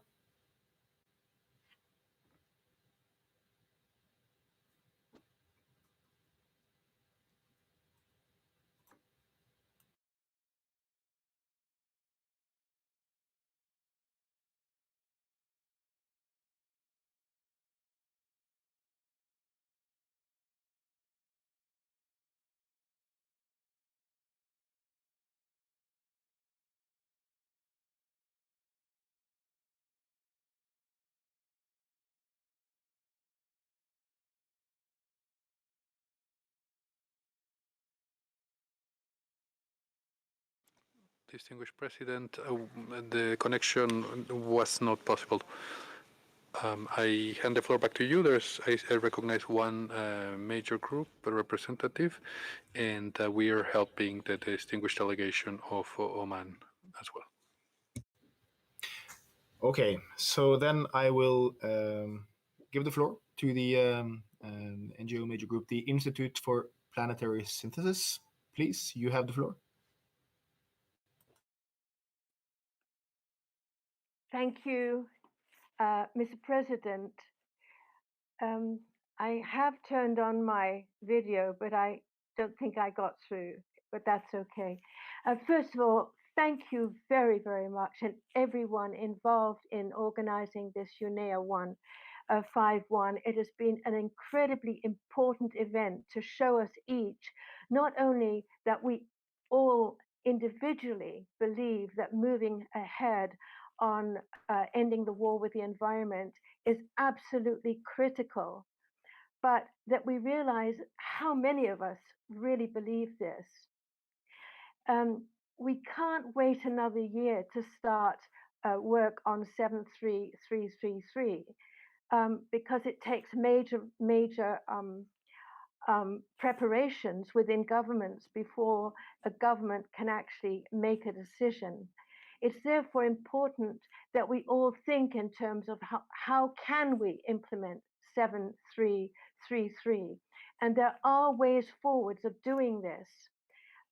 We have sending out a mailing to all to heads of state and to all ambassadors of the member states of UNEP, suggesting some ways forward. And we would very much like the feedback when you get the mailing of what you think of it, if you have any additional ideas, if you are against it, so that we can think together of how we can move forward and actually end this war on the environment. Mr. President, thank you and the whole of UNEP and all member states for all you are doing. And we do look forward to working together with everyone. Thank you. Thank you very much. I now invite again the delegation of Oman, who is hopefully with us, to make their statement. Please, Oman, you have the floor. السلام عليكم. هل تسمعونني؟ Please proceed. أنا أعتذر في البداية منكم لعدم وجود قوة في First and foremost, معالي السيد I should like الرئيس to apologize أصحاب المعالي for أيها the السادة connectivity issues والسادة I've been يسرني في experiencing. هذه الكلمة هذه أن Apologies. أعرب لكم Mr. السيد President, الرئيس ladies and وللدولة gentlemen, عملكم at the المتميز outset, عن خالص شكر وتقدير حكومة سلطنة عمان I should لأمانة wish to الجمعية المتحدة extend الدولية to لجهودها you الحثيثة لحماية كوكب الأرض the highest وتنسيق العمل consideration الجماعي of the لمواجهة Sultanate التحديات of العالمية Oman, to you, to the إن السعي efforts you're making, لتحقيق أهداف and التنمية to the المستدامة coordinating كمفاتين إنما هو work being نابع done من by إدراكنا UNEP. جميعا بأن صحة Achieving الإنسان these sustainable ورفاهيته development تعمد goals على بيئة نظيفة is of مستدامة vital لذا importance to كان us. إلزاما علينا وضع الحلول These المناسبة goals للمحافظة عليها من خلال استحداث seek to القوانين achieve a والتشريعات clean environment والمشاريع التي and تخدم respect البعد for البيئي nature للتنمية by المستدامة introducing كما أن حماية initiatives, الإنسان من الآثار legislation, البيئية الضارة وتكاتف and الجهود other لحماية measures الأرض to من the benefit of التغيرات the environment. المناخية ومجابهة Protecting التأثيرات mankind السلبية المتمثلة في العواصف والأعاصير should be at the المناخية heart of والفيضانات our work. وارتفاع درجة الحرارة Land, الأرض the وارتفاع environment, مستوى our سطح climate, البحر all of وتآكل these should be الشواطئ front ونقل of mind. المياه والتصحر والجفاف We've seen إضافة storms, إلى إدارة natural البيئة بشكل disasters, فعال لخلق محيط آمن very لمجتمع high pollution مزدهر levels on قوى beaches ضائفة and مستدامة shorelines. لتعزيز الرفاه الاجتماعي Thus, إنما هي we're compelled مسؤوليتنا جميعا تجاه هذا to الكوكب الذي address these نتشارك challenges. الحياة It is تحت incumbent غطائه upon الواسع all of us to do this. ثم إن مواجهة تحديات This النمو needs to be done البيئية within the وموائد framework الحياة of الفطرية UNEP. توجب علينا جميعا زيادة رقعة Confronting the الغطاء challenge النباتي of في المناطق biodiversity, الطبيعية الرعوية natural والمتدهورة systems, ورفع الوعي ensuring sufficient بأهمية زيادة forest cover, المساحات الخضراء protecting our لفوائدها على air, البيئة والتنمية protecting our المستدامة seas and oceans. وكما All تشير of these lie at الدراسات the إلى أن heart of النفايات our strategy. البلاستيكية في المحيطات والبحار Our وأرجو أن يكون strategy ذلك صحيحا يمكن أن also تتخطى has a نسبة human الكائنات البحرية security بحلول component. العام 2050 وتقتل في We العام الواحد must, ما يصل إلى مليون we طائر بحري absolutely ومئات must الآلاف من take this work الثدييات forward والسلاحف so as to والأسماك achieve فإن العالم the مطالب بمنع 2030 استخدام هذه goals and الأكياس also 2050 البلاستيكية goals, والتوقف عن رمي achieving مخلفاتها في sustainable البحار development والأنهار واليابسة لحماية صحة by الإنسان implementing والتنوع all of the various البيولوجي initiatives which seek مسؤوليتنا to جميعا سيد protect the الرئيس أن environment, نعمل human health, ليل and نهار biodiversity. Mr. للتعافي President, ليس فقط من جائحة it is our كوفيد 19 responsibility بل كذلك to من work كل ما hand يضر in هذا hand, الكوكب بأراضيه not only وجباله to tackle the current وسهوله challenge وأنهاره on our ومحيطاته plates, حفاظا على COVID-19, النعم التي but أنعم also الله to بها علينا overcome the كبشر various problems نشترك and في adverse مسؤوليات effects حمايتها ورعايتها لتستمر which have وتدوم resulted from it. وإننا في سلطنة We have a عمان common ملتزمين and بما shared صرتم إليكم من responsibility to جهود do this. وآمال In the وطموحات Sultanate وملتزمون of Oman, أكثر we are committed وملتزمون أكثر وأكثر ببيئة خضراء to آمنة setting our ونظيفة sights في higher محيط أكثر أمنا وسلاما ورفاهية so as to من أجل protect بناء natural عالم أكثر resources, مرونة human health, واستدامة شكرا the لكم environment, سيد الرئيس and على إصغائكم prosperity. والسلام عليكم That ورحمة way, we can الله add a brick وبركاته. to the edifice of building a safer world. Thank you.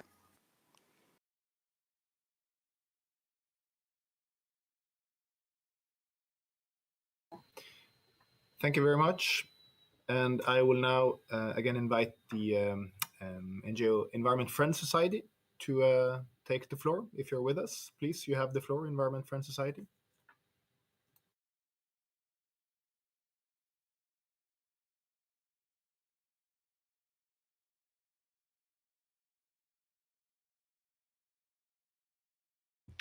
Kindly open your microphone, Kuala.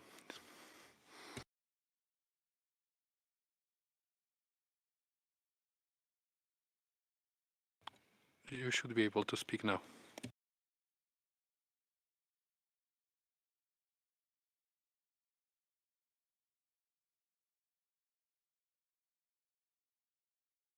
Distinguished President, we seem to be having a difficulty on the end of our friends from NGO Environment Friends of Society. We will invite them to submit their statement in writing and regret that it was not possible to fully connect them. Thank you.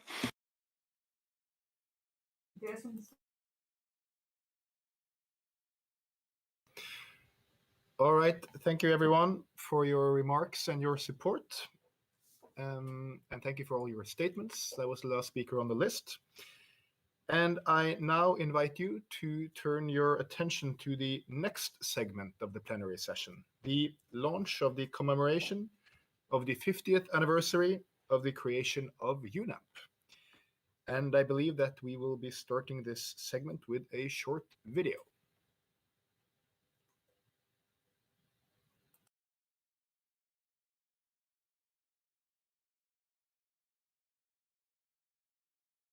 Stockholm, Sweden, June 12, 1972. Mrs. Indira Gandhi, Prime Minister of India, arrived today to address the first United Nations Conference on the Human Environment.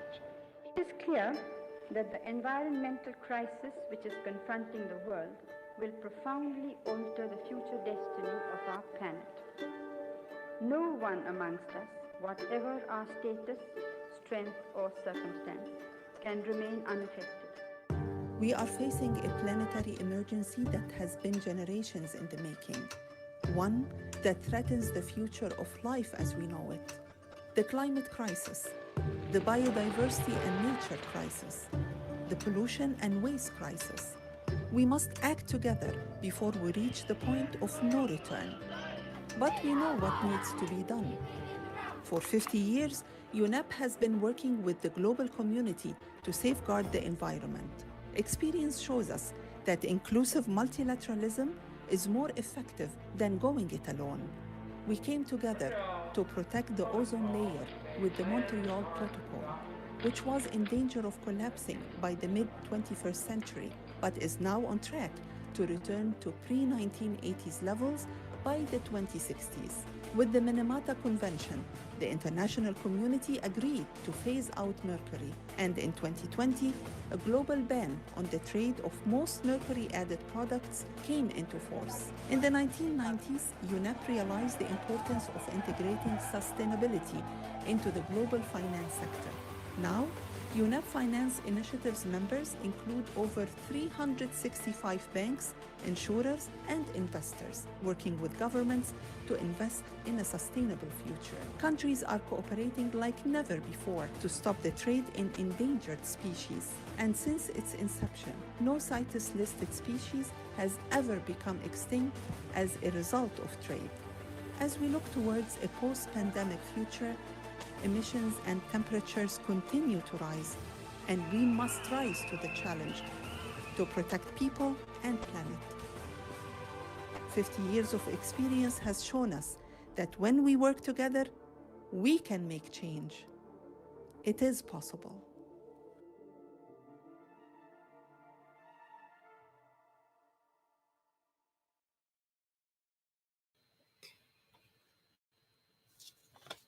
I now wish to invite Professor Stephen Steck, a representative of Science and Technology Major Group, to provide a few remarks. Mr. Steck, you have the floor.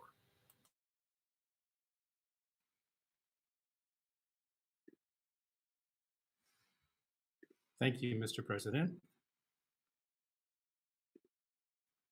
Good day to everyone, distinguished delegates, colleagues, and participants. My name is Stephen Steck, one of the representatives of the Science and Technology Major Group from Central European University in Austria and Hungary, and lead of the Major Groups and Stakeholders Task Force on UNEP at 50.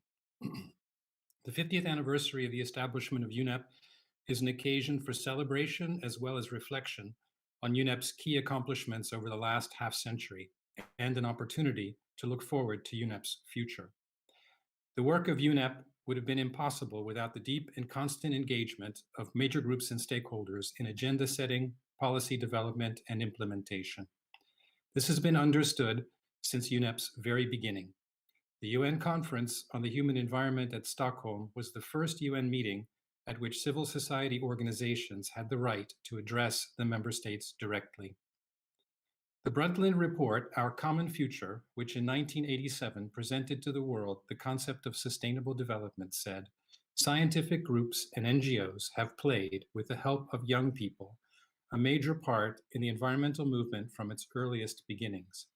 Making the difficult choices involved in achieving sustainable development will depend on the widespread support and involvement of an informed public and of NGOs, the scientific community, and industry.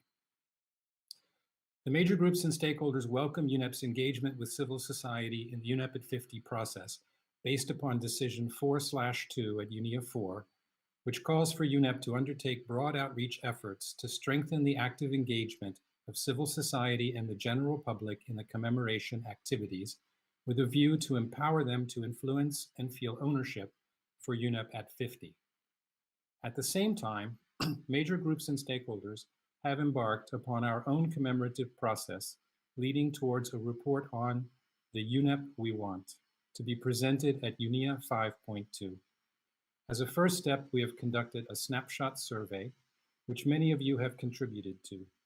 The results of our snapshot survey show deep appreciation for UNEP's past achievements, as well as great expectations for an enhanced role for UNEP in the future. Looking back, a few things stand out. Major policy achievements, such as the Montreal Protocol, Minamata Convention, and many other MEAs. UNEA itself, despite its universality being a big step forward, UNEP and UNEA are still somewhat invisible to the general public.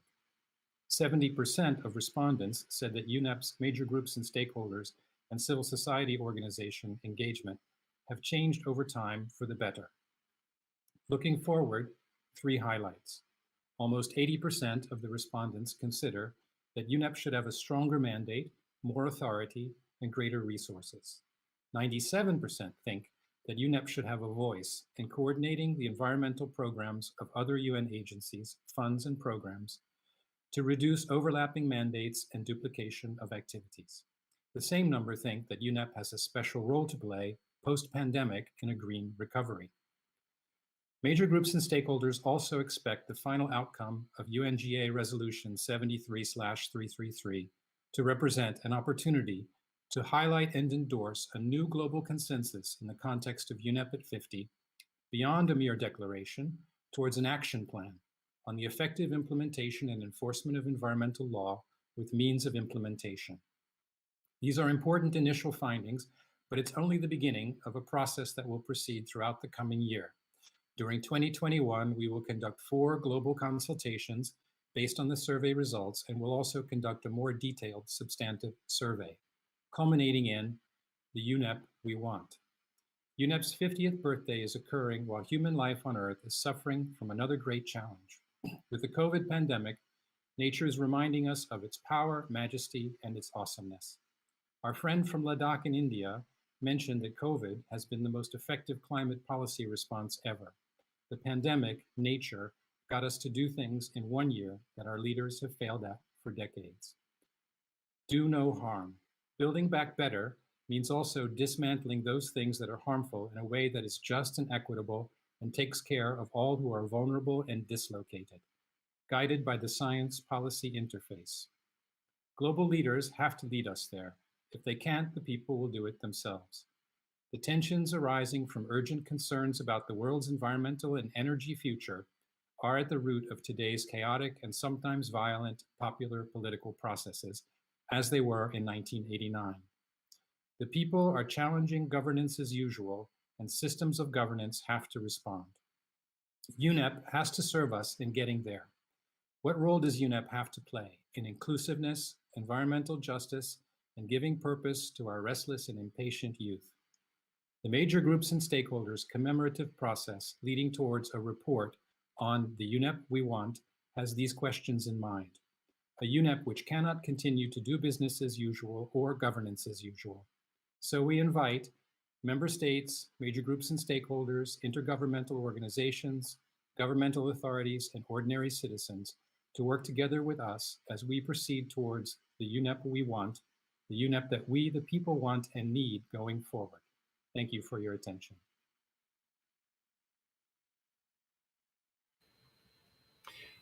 Thank you very much for your remarks, Mr. Steck. I now wish to invite Executive Director of the UN Environment Program, Ms. Inger Anderson. You have the floor. Thank you so much, Minister. And thank you very much for this opportunity to reflect on our past as well as to together begin to envision our future.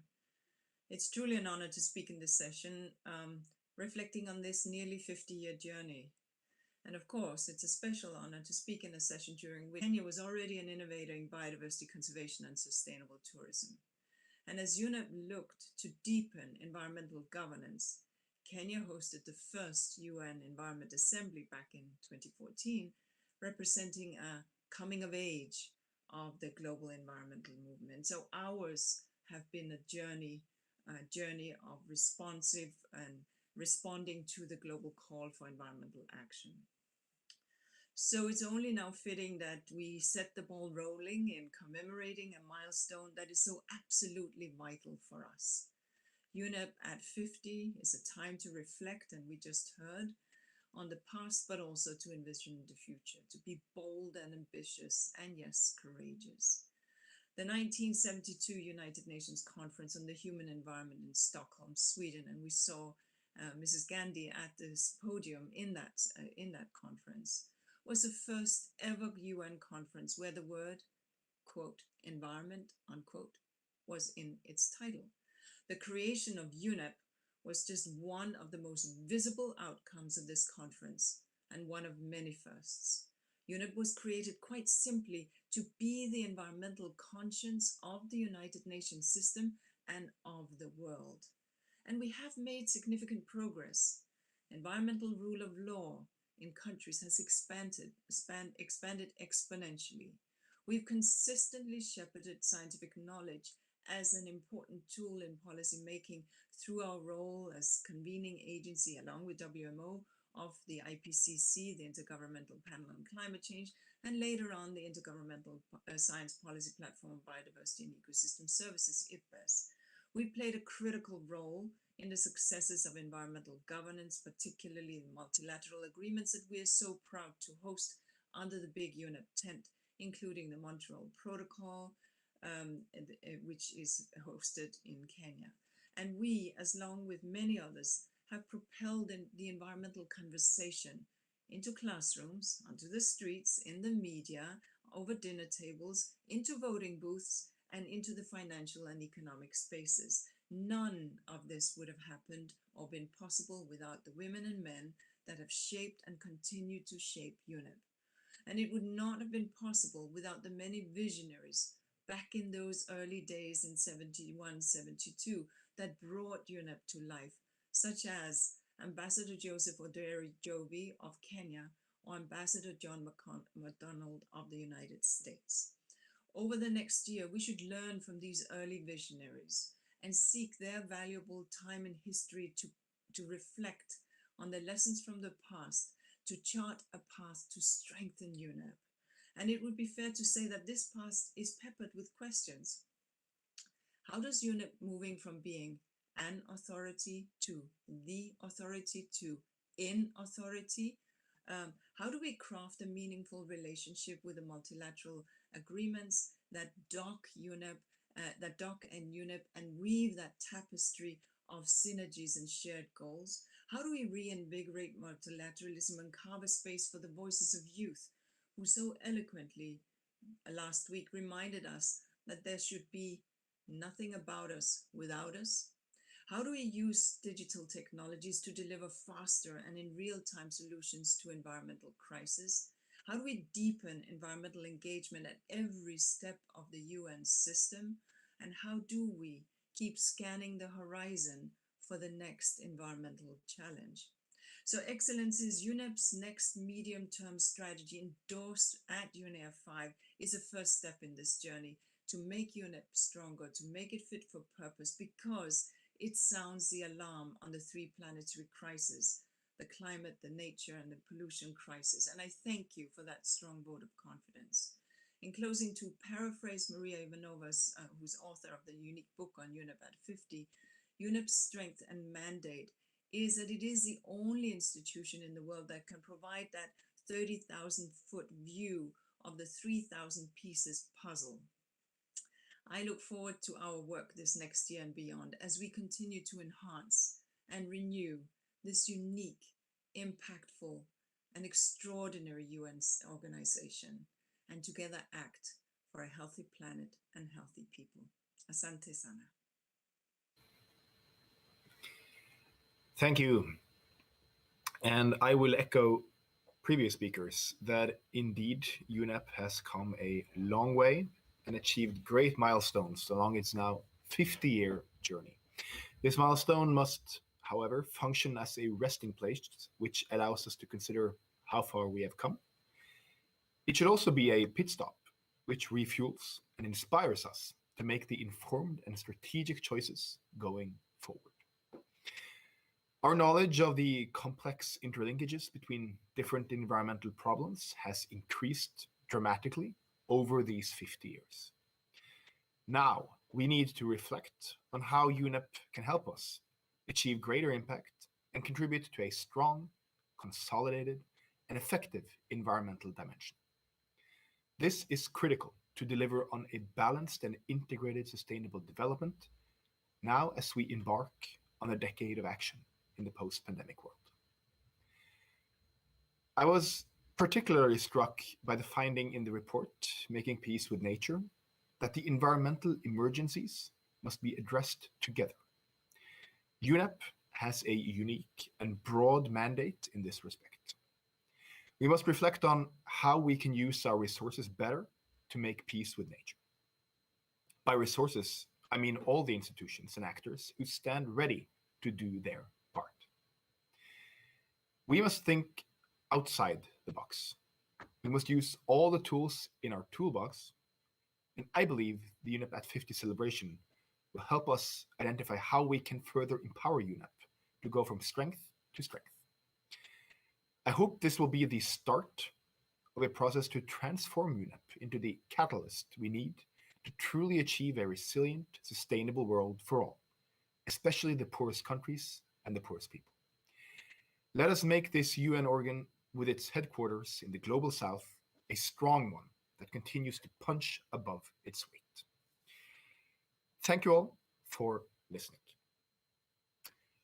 And now, Excellencies, distinguished delegates, it is with great honor that I invite you to listen to a video address to the Assembly by His Excellency Mr. Uhuru Kenyatta, President of the Republic of Kenya.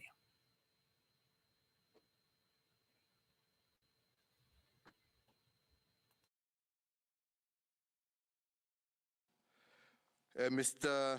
Sveinung Rotevatn, President of the 5th United Nations Environmental Assembly, Ms. Inga Anderson, Executive Director of UNEP, Honorable Ministers, Excellencies, distinguished guests, ladies and gentlemen,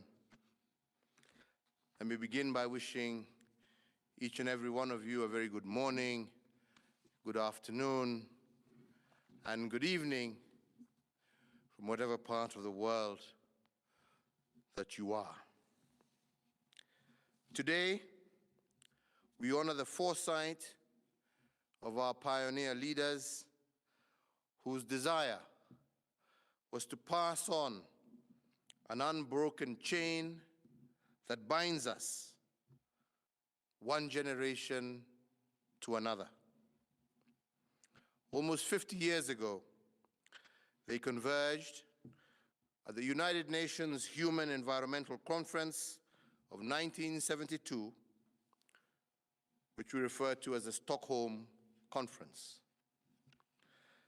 Their noble act then was inspired by their recognition that every action we take alters the earth that future generations will inherit.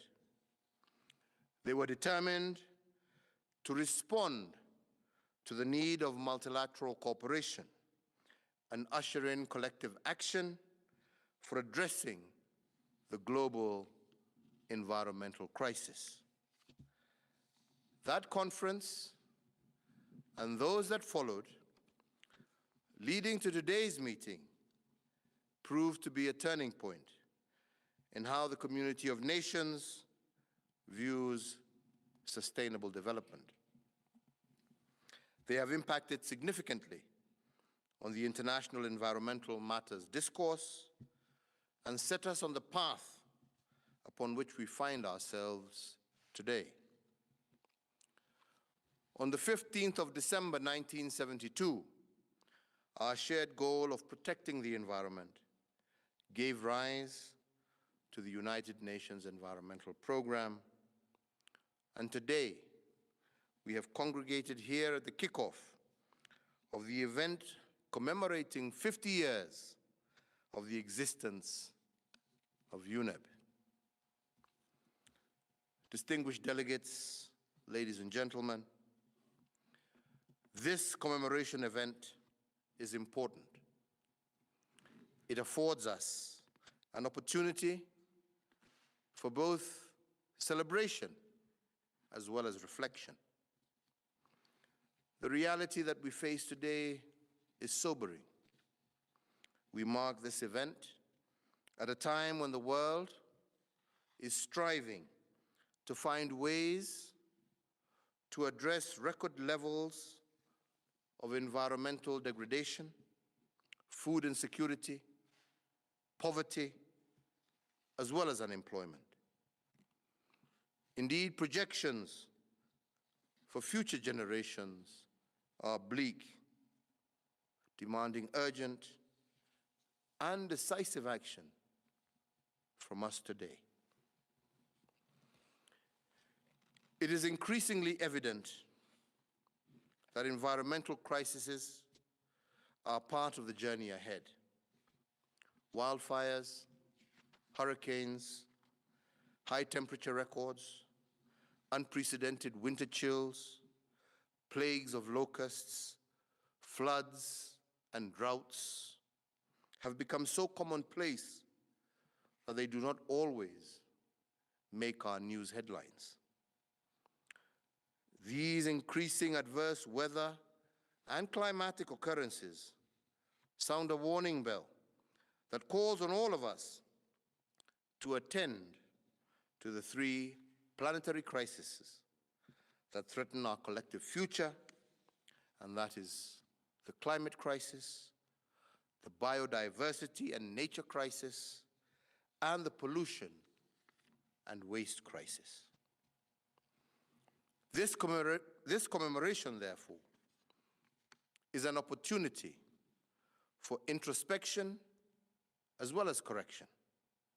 We should take transformative remedial actions, make correct financial as well as social decisions, and change course when necessary.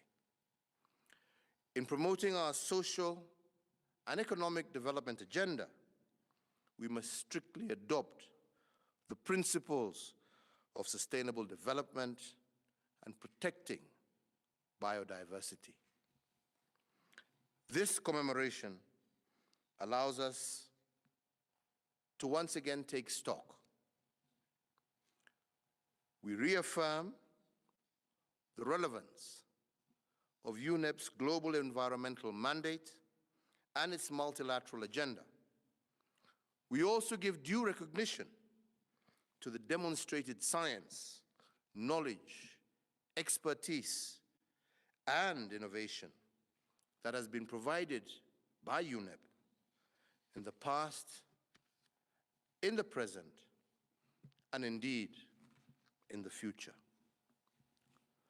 The role UNEP plays in offering global leadership in the management of international environmental matters is fundamental. And it must be fundamental if we are to realize our aspirations for the environment and sustainable development. Through UNEP, we collectively address the environmental challenges facing humankind. Indeed, the strides taken so far towards safeguarding the environment are testament to UNEP's work. UNEP has had a lasting impact on how we care for our environment, nature, as well as our livelihoods. So, Excellencies, distinguished guests, and distinguished delegates, as a country, Kenya's commitment to the environment is unwavering. We acknowledge the Sustainable Development Goals, and our Agenda 2030. And we also acknowledge that these cannot be realized if we leave our environment out of the equation. The environment holds and can provide solutions to most of the challenges we face as humanity. And in this regard, Kenya has firmly anchored the environmental pillar in our country's blueprints, and that is our Kenyan Vision 2030, as well as our Big Four agenda. Kenya has commenced action to tackle the triple planetary crises, and that is the Climate Change Act and the National Climate Change Action Plans by both our national as well as our county governments. These are examples of the legislative action that we are taking as a country. My administration has also put in place policies to address biodiversity, loss, pollution, protection of our forests, and the sustainable use of our environmental resources, including our oceans. Kenya is the world's environmental capital, and we are proud to host the United Nations Environmental Programme headquarters in our country. This being the only UN headquarters in the Global South. I want to take this opportunity to assure UNEP and the United Nations family that we in Kenya are committed to continuing to support UNEP's activities in Kenya. My administration pledges to improve infrastructure and general services, even as we work together with the United Nations Second Committee to ensure these institutions are resourced adequately in order to achieve their mandate. So, ladies and gentlemen, I wish to end my remarks by thanking all member states of the United Nations, the President of the current United Nations Environmental Assembly, Mr. Sveinung Rotevatn, the Executive Director of UNEP, Ms. Inger Anderson, and all her staff for their commitment and determination to see UNEP succeed. I also wish to take this opportunity to call upon all the people and nations of the world to increase their commitments and actions towards safeguarding our environment. Join me today in pledging support to strengthen UNEP and its activities. Ladies and gentlemen, it is now and with great pleasure my joy to mark the kickoff of the UNEP at 50 commemoration, which will be held throughout 2021 and 2022. And we look forward to welcoming the world to the UNEP at 50 and the UNEA 5th next year. Thank you for your kind attention.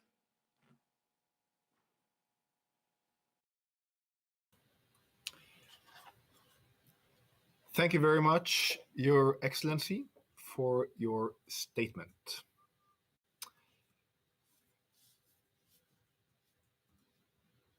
We now have 40 minutes to hear from member states. Given the limited time of this plenary session, each speaker will be limited to make an intervention within 2 minutes in accordance with rules 38 and 39 of the Rules of Procedure. If you intend to make a short statement, I invite you to raise your hand now on the platform.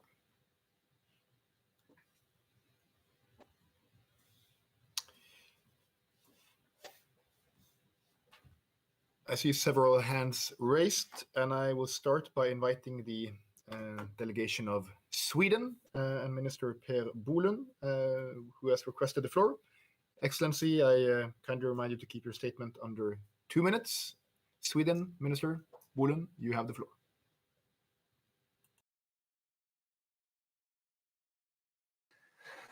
Thank you so much, and thank you also to the previous speaker, Excellencies, distinguished delegates, friends of the environment. First, I would like to thank the UNEA President, Norway, and our host country, Kenya, and also UNEP for organizing this event in the kickoff of commemoration of the 50th anniversary of UNEP. Sweden regards UNEP at 50 as an important and essential moment to celebrate UNEP and its remarkable achievements since it was established after the first global conference on the human environment in 1972. UNEP has been instrumental to the development of the current system of international environmental governance. A strong UNEP is of utmost importance to us as it guarantees continued progress towards a healthy environment. We look forward to continuing to engage with UNEP, the only UN headquarter in the global south, with Kenya as host country for UNEP and other member states to ensure that the UNEP at 50 commemoration at the 2-day special session in March of 2022 under African UNEA presidency will be a successful event. I would also like to take this opportunity to mention that Sweden, as the host of Stockholm Plus 50 in June of 2022, and Kenya as host country for UNEP, have agreed to join hands to ensure that these two important events, UNEP at 50 and Stockholm Plus 50, will contribute to a reinvigorated and modernized environmental multilateralism, as well as complement each other to be mutually reinforcing. Thank you very much. Thank you, Minister. I will now invite the delegation of Peru to take the floor. Please, Peru, you have the floor.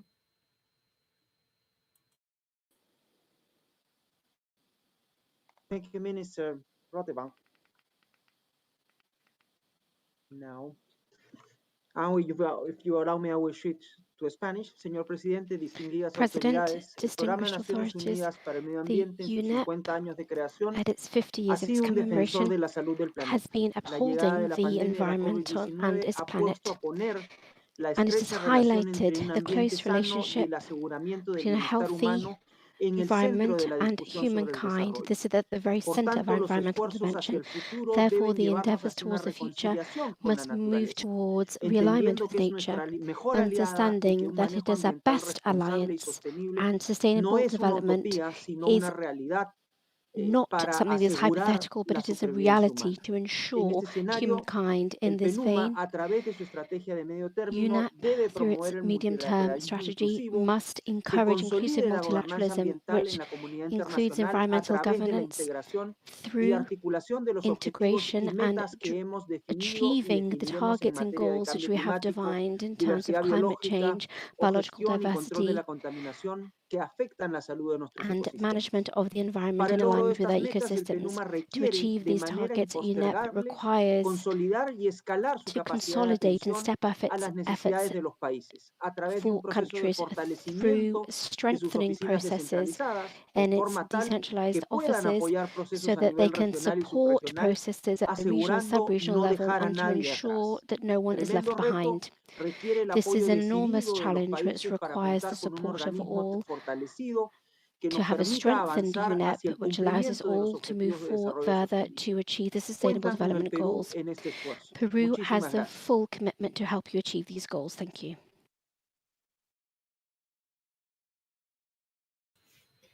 Thank you very much, Minister.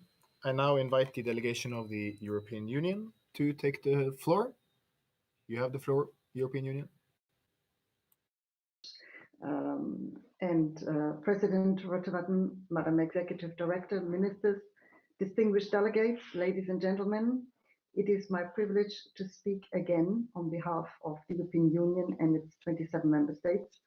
Montenegro, Serbia, Bosnia and Herzegovina, and Ukraine aligned themselves with this statement. I will try my camera to see whether it is happening. The EU and its member states would like to express their full support to the UN Environmental Programme and its highest governance body, the UN Environment Assembly, meeting here today in this virtual session, as well as our firm commitment to a strong multilateral system that works for the benefit of all. Today, with the planetary crisis deepening as we speak, UNEP and UNEA's work is indeed more relevant, but also more urgent than ever.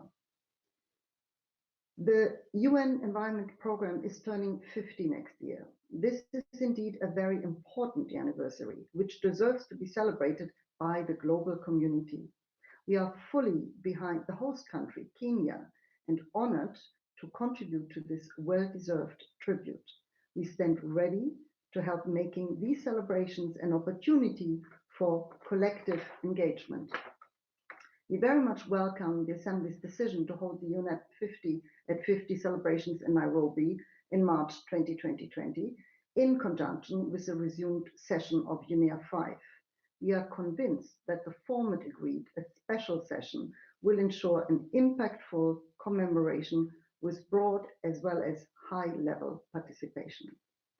The EU and its member states see UNEP at 50 as a way of raising awareness of the added value of UNEP and its fundamental role for driving the international environmental agenda and sustainable governance, and recognizing its role in support to the work undertaken so far under UNGA Resolution 73/333 on international environmental governance and international environmental law. As we will finalize this process at the resumed session of UNEA 5, the EU and its member states reiterate that the UNEP at 50 commemorations that will be held in March 2022 constitutes an excellent opportunity to adopt the final outcome of this process in the form of a high-level political declaration. That said, we are of course mindful of the role of the Presidency and the Bureau of the 6th session of UNEA, and do not wish to prejudge its guidance on the matter. The EU and its member states would also like to reaffirm the full support to the offer made by Sweden to host Stockholm Plus 50, a UN high-level meeting in June 2022, 50 years after the Stockholm Conference of 1972, and the related work taken forward in New York concerning the adoption of an enabling resolution. We see these two events, UNEP at 50 and Stockholm Plus 50, as distinctly different, but interrelated, complementary, and mutually reinforcing.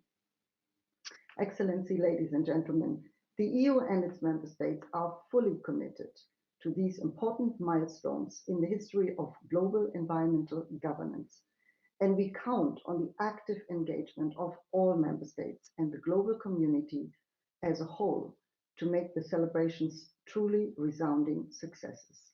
Thank you.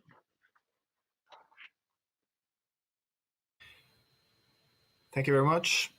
I have 3 more delegations on my speakers list. That is Argentina, Switzerland, and Germany. And I will now close the list of speakers and give the floor to the delegation of Argentina. Please, you have the floor, Argentina.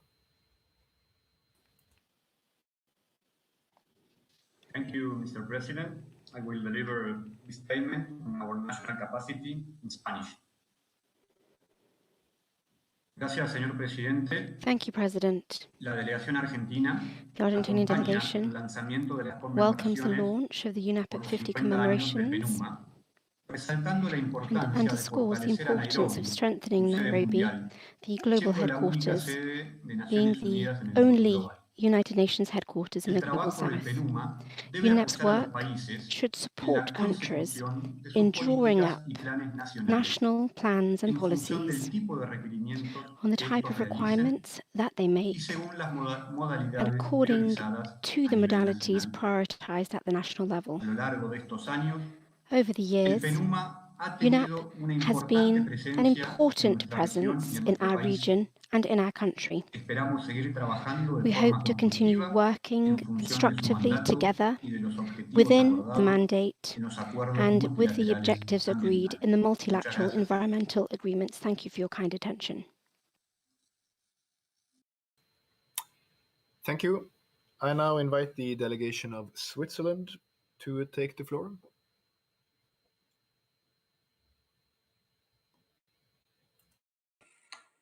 Thank you very much. Excellencies, dear friends, given the time and more importantly, given the powerful intervention by the President of Kenya and the very good statements by Sweden, the EU, Peru and Argentina, I will not deliver the full statement prepared by my delegation, but simply add our voice and support to the points that have been made. The President Kenyatta said it very clearly. We face a fundamental environmental challenge.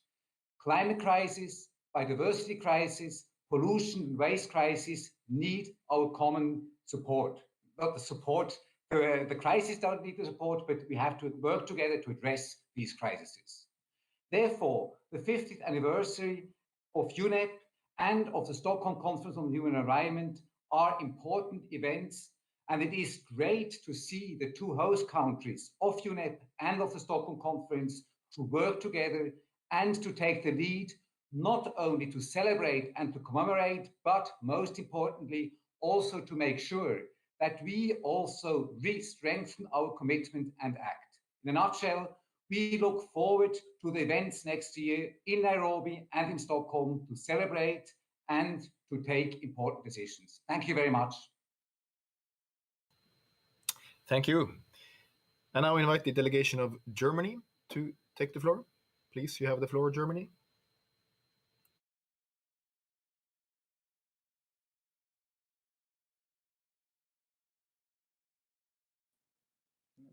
Okay. Thank you, Mr. President, Madam Executive Director, distinguished delegates.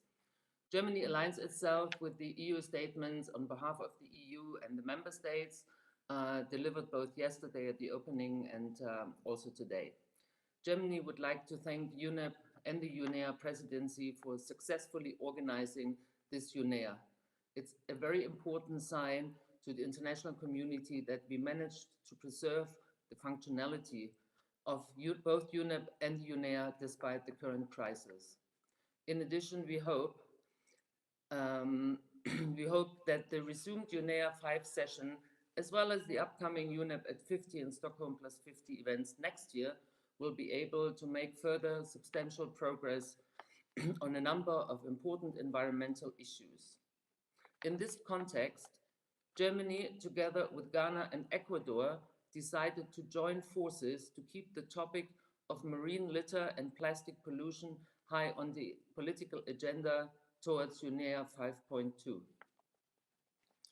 It is our strong belief that several countries from all regions of the world are ready to take the next decisive steps towards a new global agreement. Ghana, Ecuador, and Germany want to foster this process by hosting a dedicated international ministerial conference on marine litter and plastic pollution towards the end of the 3rd quarter of this year. We will also host a panel discussion next week, which will give more insight into that ministerial conference. We hope very much that we can rely on the prospective support announced by UNEP ED Inga Anderson at the last meeting of the ad hoc open-ended working group on marine litter and microplastics end of last year. Thank you very much. Thank you for your attention. Thank you very much. I now invite the representative of the Women's Major Group, Carmen Capriles, to take the floor. Please, you have the floor.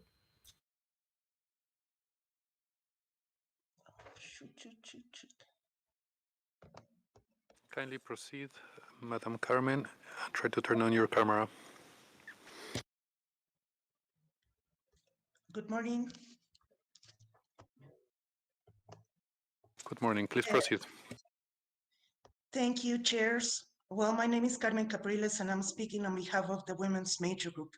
We appreciate the hard work during this online UNEA 5.1, and we welcome the fact that UNEP midterm strategy includes specific actions on gender, and we look forward for strong participation of the network of women ministers and leaders of the environmental next year in UNEA 5.1, 5.2, and UNEP's plus 50 events.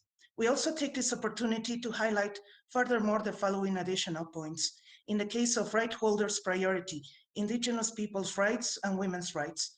Corporations have tried to attack science in the fields like climate and agrochemicals, among others. We're deeply worried about UNEP giving privileges to polluting companies that represent a small-term private interest.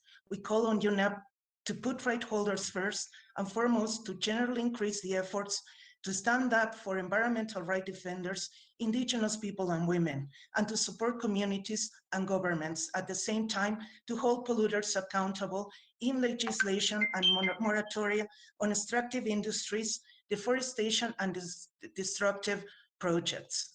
In the case of CDB and biodiversity, there are clear linkages between the Convention on Biodiversity, and we urgently need to address those linkages for an effective implementation of the new agreement. For instance, perverse subsidies are key drivers for biodiversity loss, and there has been no progress phasing out of this. Monoculture tree plantations, as well as other dubious investments like hydropower dams on indigenous territories, are high threats and contrary to the SDGs, especially when climate finance is behind. This demands immediate action. Furthermore, funding strategies for ensuring protected areas and indigenous territories are crucial at this stage. In the case of the Plastic Pollution Treaty, we ask member states to keep the momentum and work toward the adoption of a negotiation for a mandate new treaty on plastic pollution on UNEA 5.2 and acknowledge that plastic pollution, including hazardous additive in plastic products, is disproportionately affecting women compared to men. In the case of chemicals, we ask the convention, or UNEA, to have stronger conventions, implementation of the conventions and financing mechanisms, including for women groups and civil societies to take the lead. Also, we call on urgent measures for phasing out mercury and artisanal and small-scale gold mining under the Minamata Convention, an overall strategy to address the terrible contamination of the environment, water sources, and whole basins for mining activities, starting with the moratorium on new mines in fragile ecosystem areas like near glaciers and indigenous territories, including uranium mining. SEICA Beyond 20 needs to be focused on emerging issues not yet covered by the conventions and address them urgently into legal frameworks. We request a clear sign from UNEA 5.1 for the SEICA Bureau to extend currently SEICA until a new instrument is adopted. Migration, hunger, and human rights abuse due to war, environmental, and climate change impacts are happening in many regions, such as the Horn of Africa. We call on UNEP and member states to design inclusive approaches based on the principle of no one will be left behind. In the case of the COVID response, we call UNEP and the member states to accelerate an inclusive system of responding to COVID-19 pandemic solutions in which women are involved, as well as an urgent call to shift our relationship with nature in order to prevent future pandemic and other natural disasters. Thank you, Chair. Thank you. That makes the end of my speakers list. And I would like to thank you all for your statements. And we have now come to the end of the commemoration of the 50th anniversary of the creation of UNEP. These statements indicate that we will have a great year ahead of us. And I, in particular, note the offers made by member states to take responsibility and to take action on specific issues, such as the offer that was just made by Germany and others. Action and responsibility is exactly what I believe this commemoration should motivate, and I stand ready to work with the host country, the African group, and member states who wish to actively contribute to a strong UNEP for the next 50 years. I now wish to turn your attention to agenda item 15, adoption of the report of the session.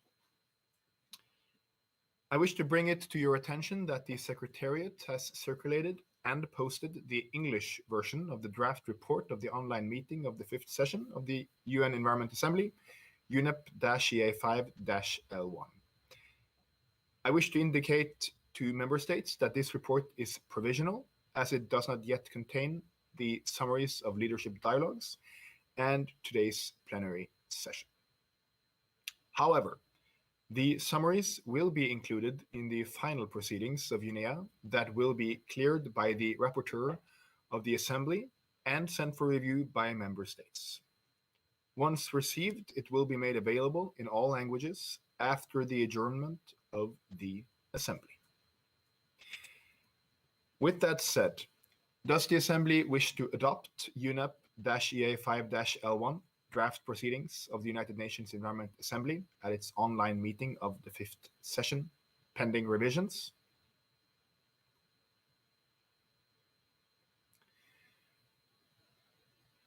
I see no objections. It is so decided. I now declare agenda item 15, adoption of the report of the session, adopted.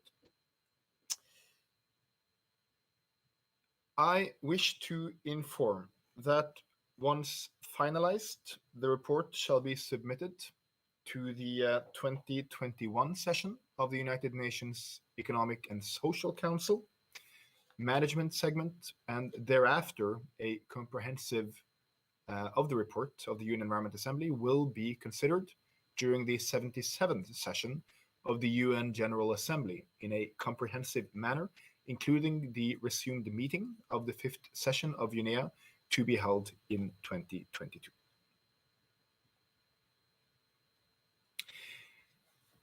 We are now at the end of this session.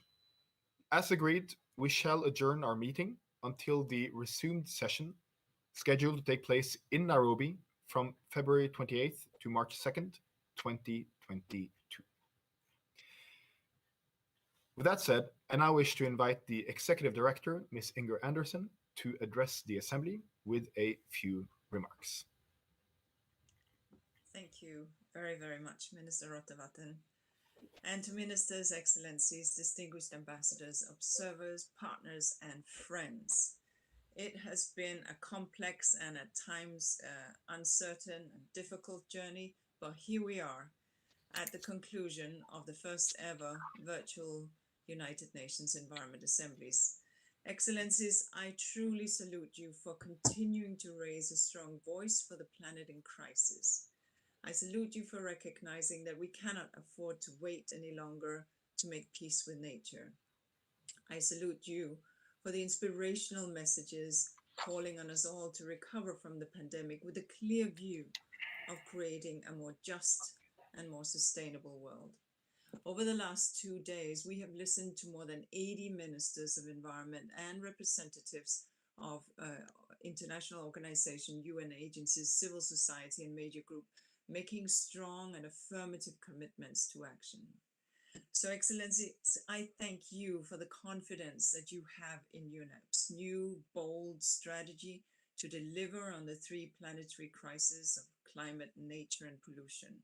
A strategy that is grounded in the science that has been so eloquently put forward in UNEP's most recent report, the Making Peace with Nature report, and which not only underpins our new strategy, but also can serve, as member states wish, as a guide to the journey towards the resumed session of UNEA 5, Step 2 next year. So, Excellencies, I end this note with a deep sense of appreciation to the President of the 5th session of UNEA, Minister Rotevatn, and the UNEA Bureau for steering this ship into harbor in very unprecedented times. To President Kenyatta, the host, and for our host country, for the consistent support that makes us so proud to have UNEP in the environmental capital of the world, beautiful Nairobi. To all ministers who contributed to the leadership dialogues, your powerful call to action energized our actions as we embark on this important year. And to the youth group and civil society and stakeholders, thank you for continuing to hold us to account. And to Ambassador Coimbra for his deft and able leadership of the Committee of Permanent Representatives that landed us at the beginning of UNEA 5 with a clear sense forward. And finally, to UNEP colleagues, of whom I am so proud, who have been working so tirelessly to support a successful UNEA. I cannot stress enough how deeply proud I am to have the honor to lead this organization and to have the honor to work with fine people such as my colleagues. So to UNEP personnel around the world, a huge thank you. As the UN Secretary General noted in his opening remarks, and he said, to a large degree, the viability of humanity on this planet depends on our efforts. I believe that together we have laid a strong foundation for the journey ahead and for a successful commemoration of UNEP's 50th anniversary in 2022. Thank you. Thank you, Ms. Anderson. I wish to thank you all for your participation and engagement in this, the first online environment assembly of UNEP. This includes those who have been following the feed, which in an online format no doubt feels a bit more removed from the meeting than it should. Thank you for your interest and for your commitment. You are a key part of this assembly. We achieved the goals we set ourselves for this session.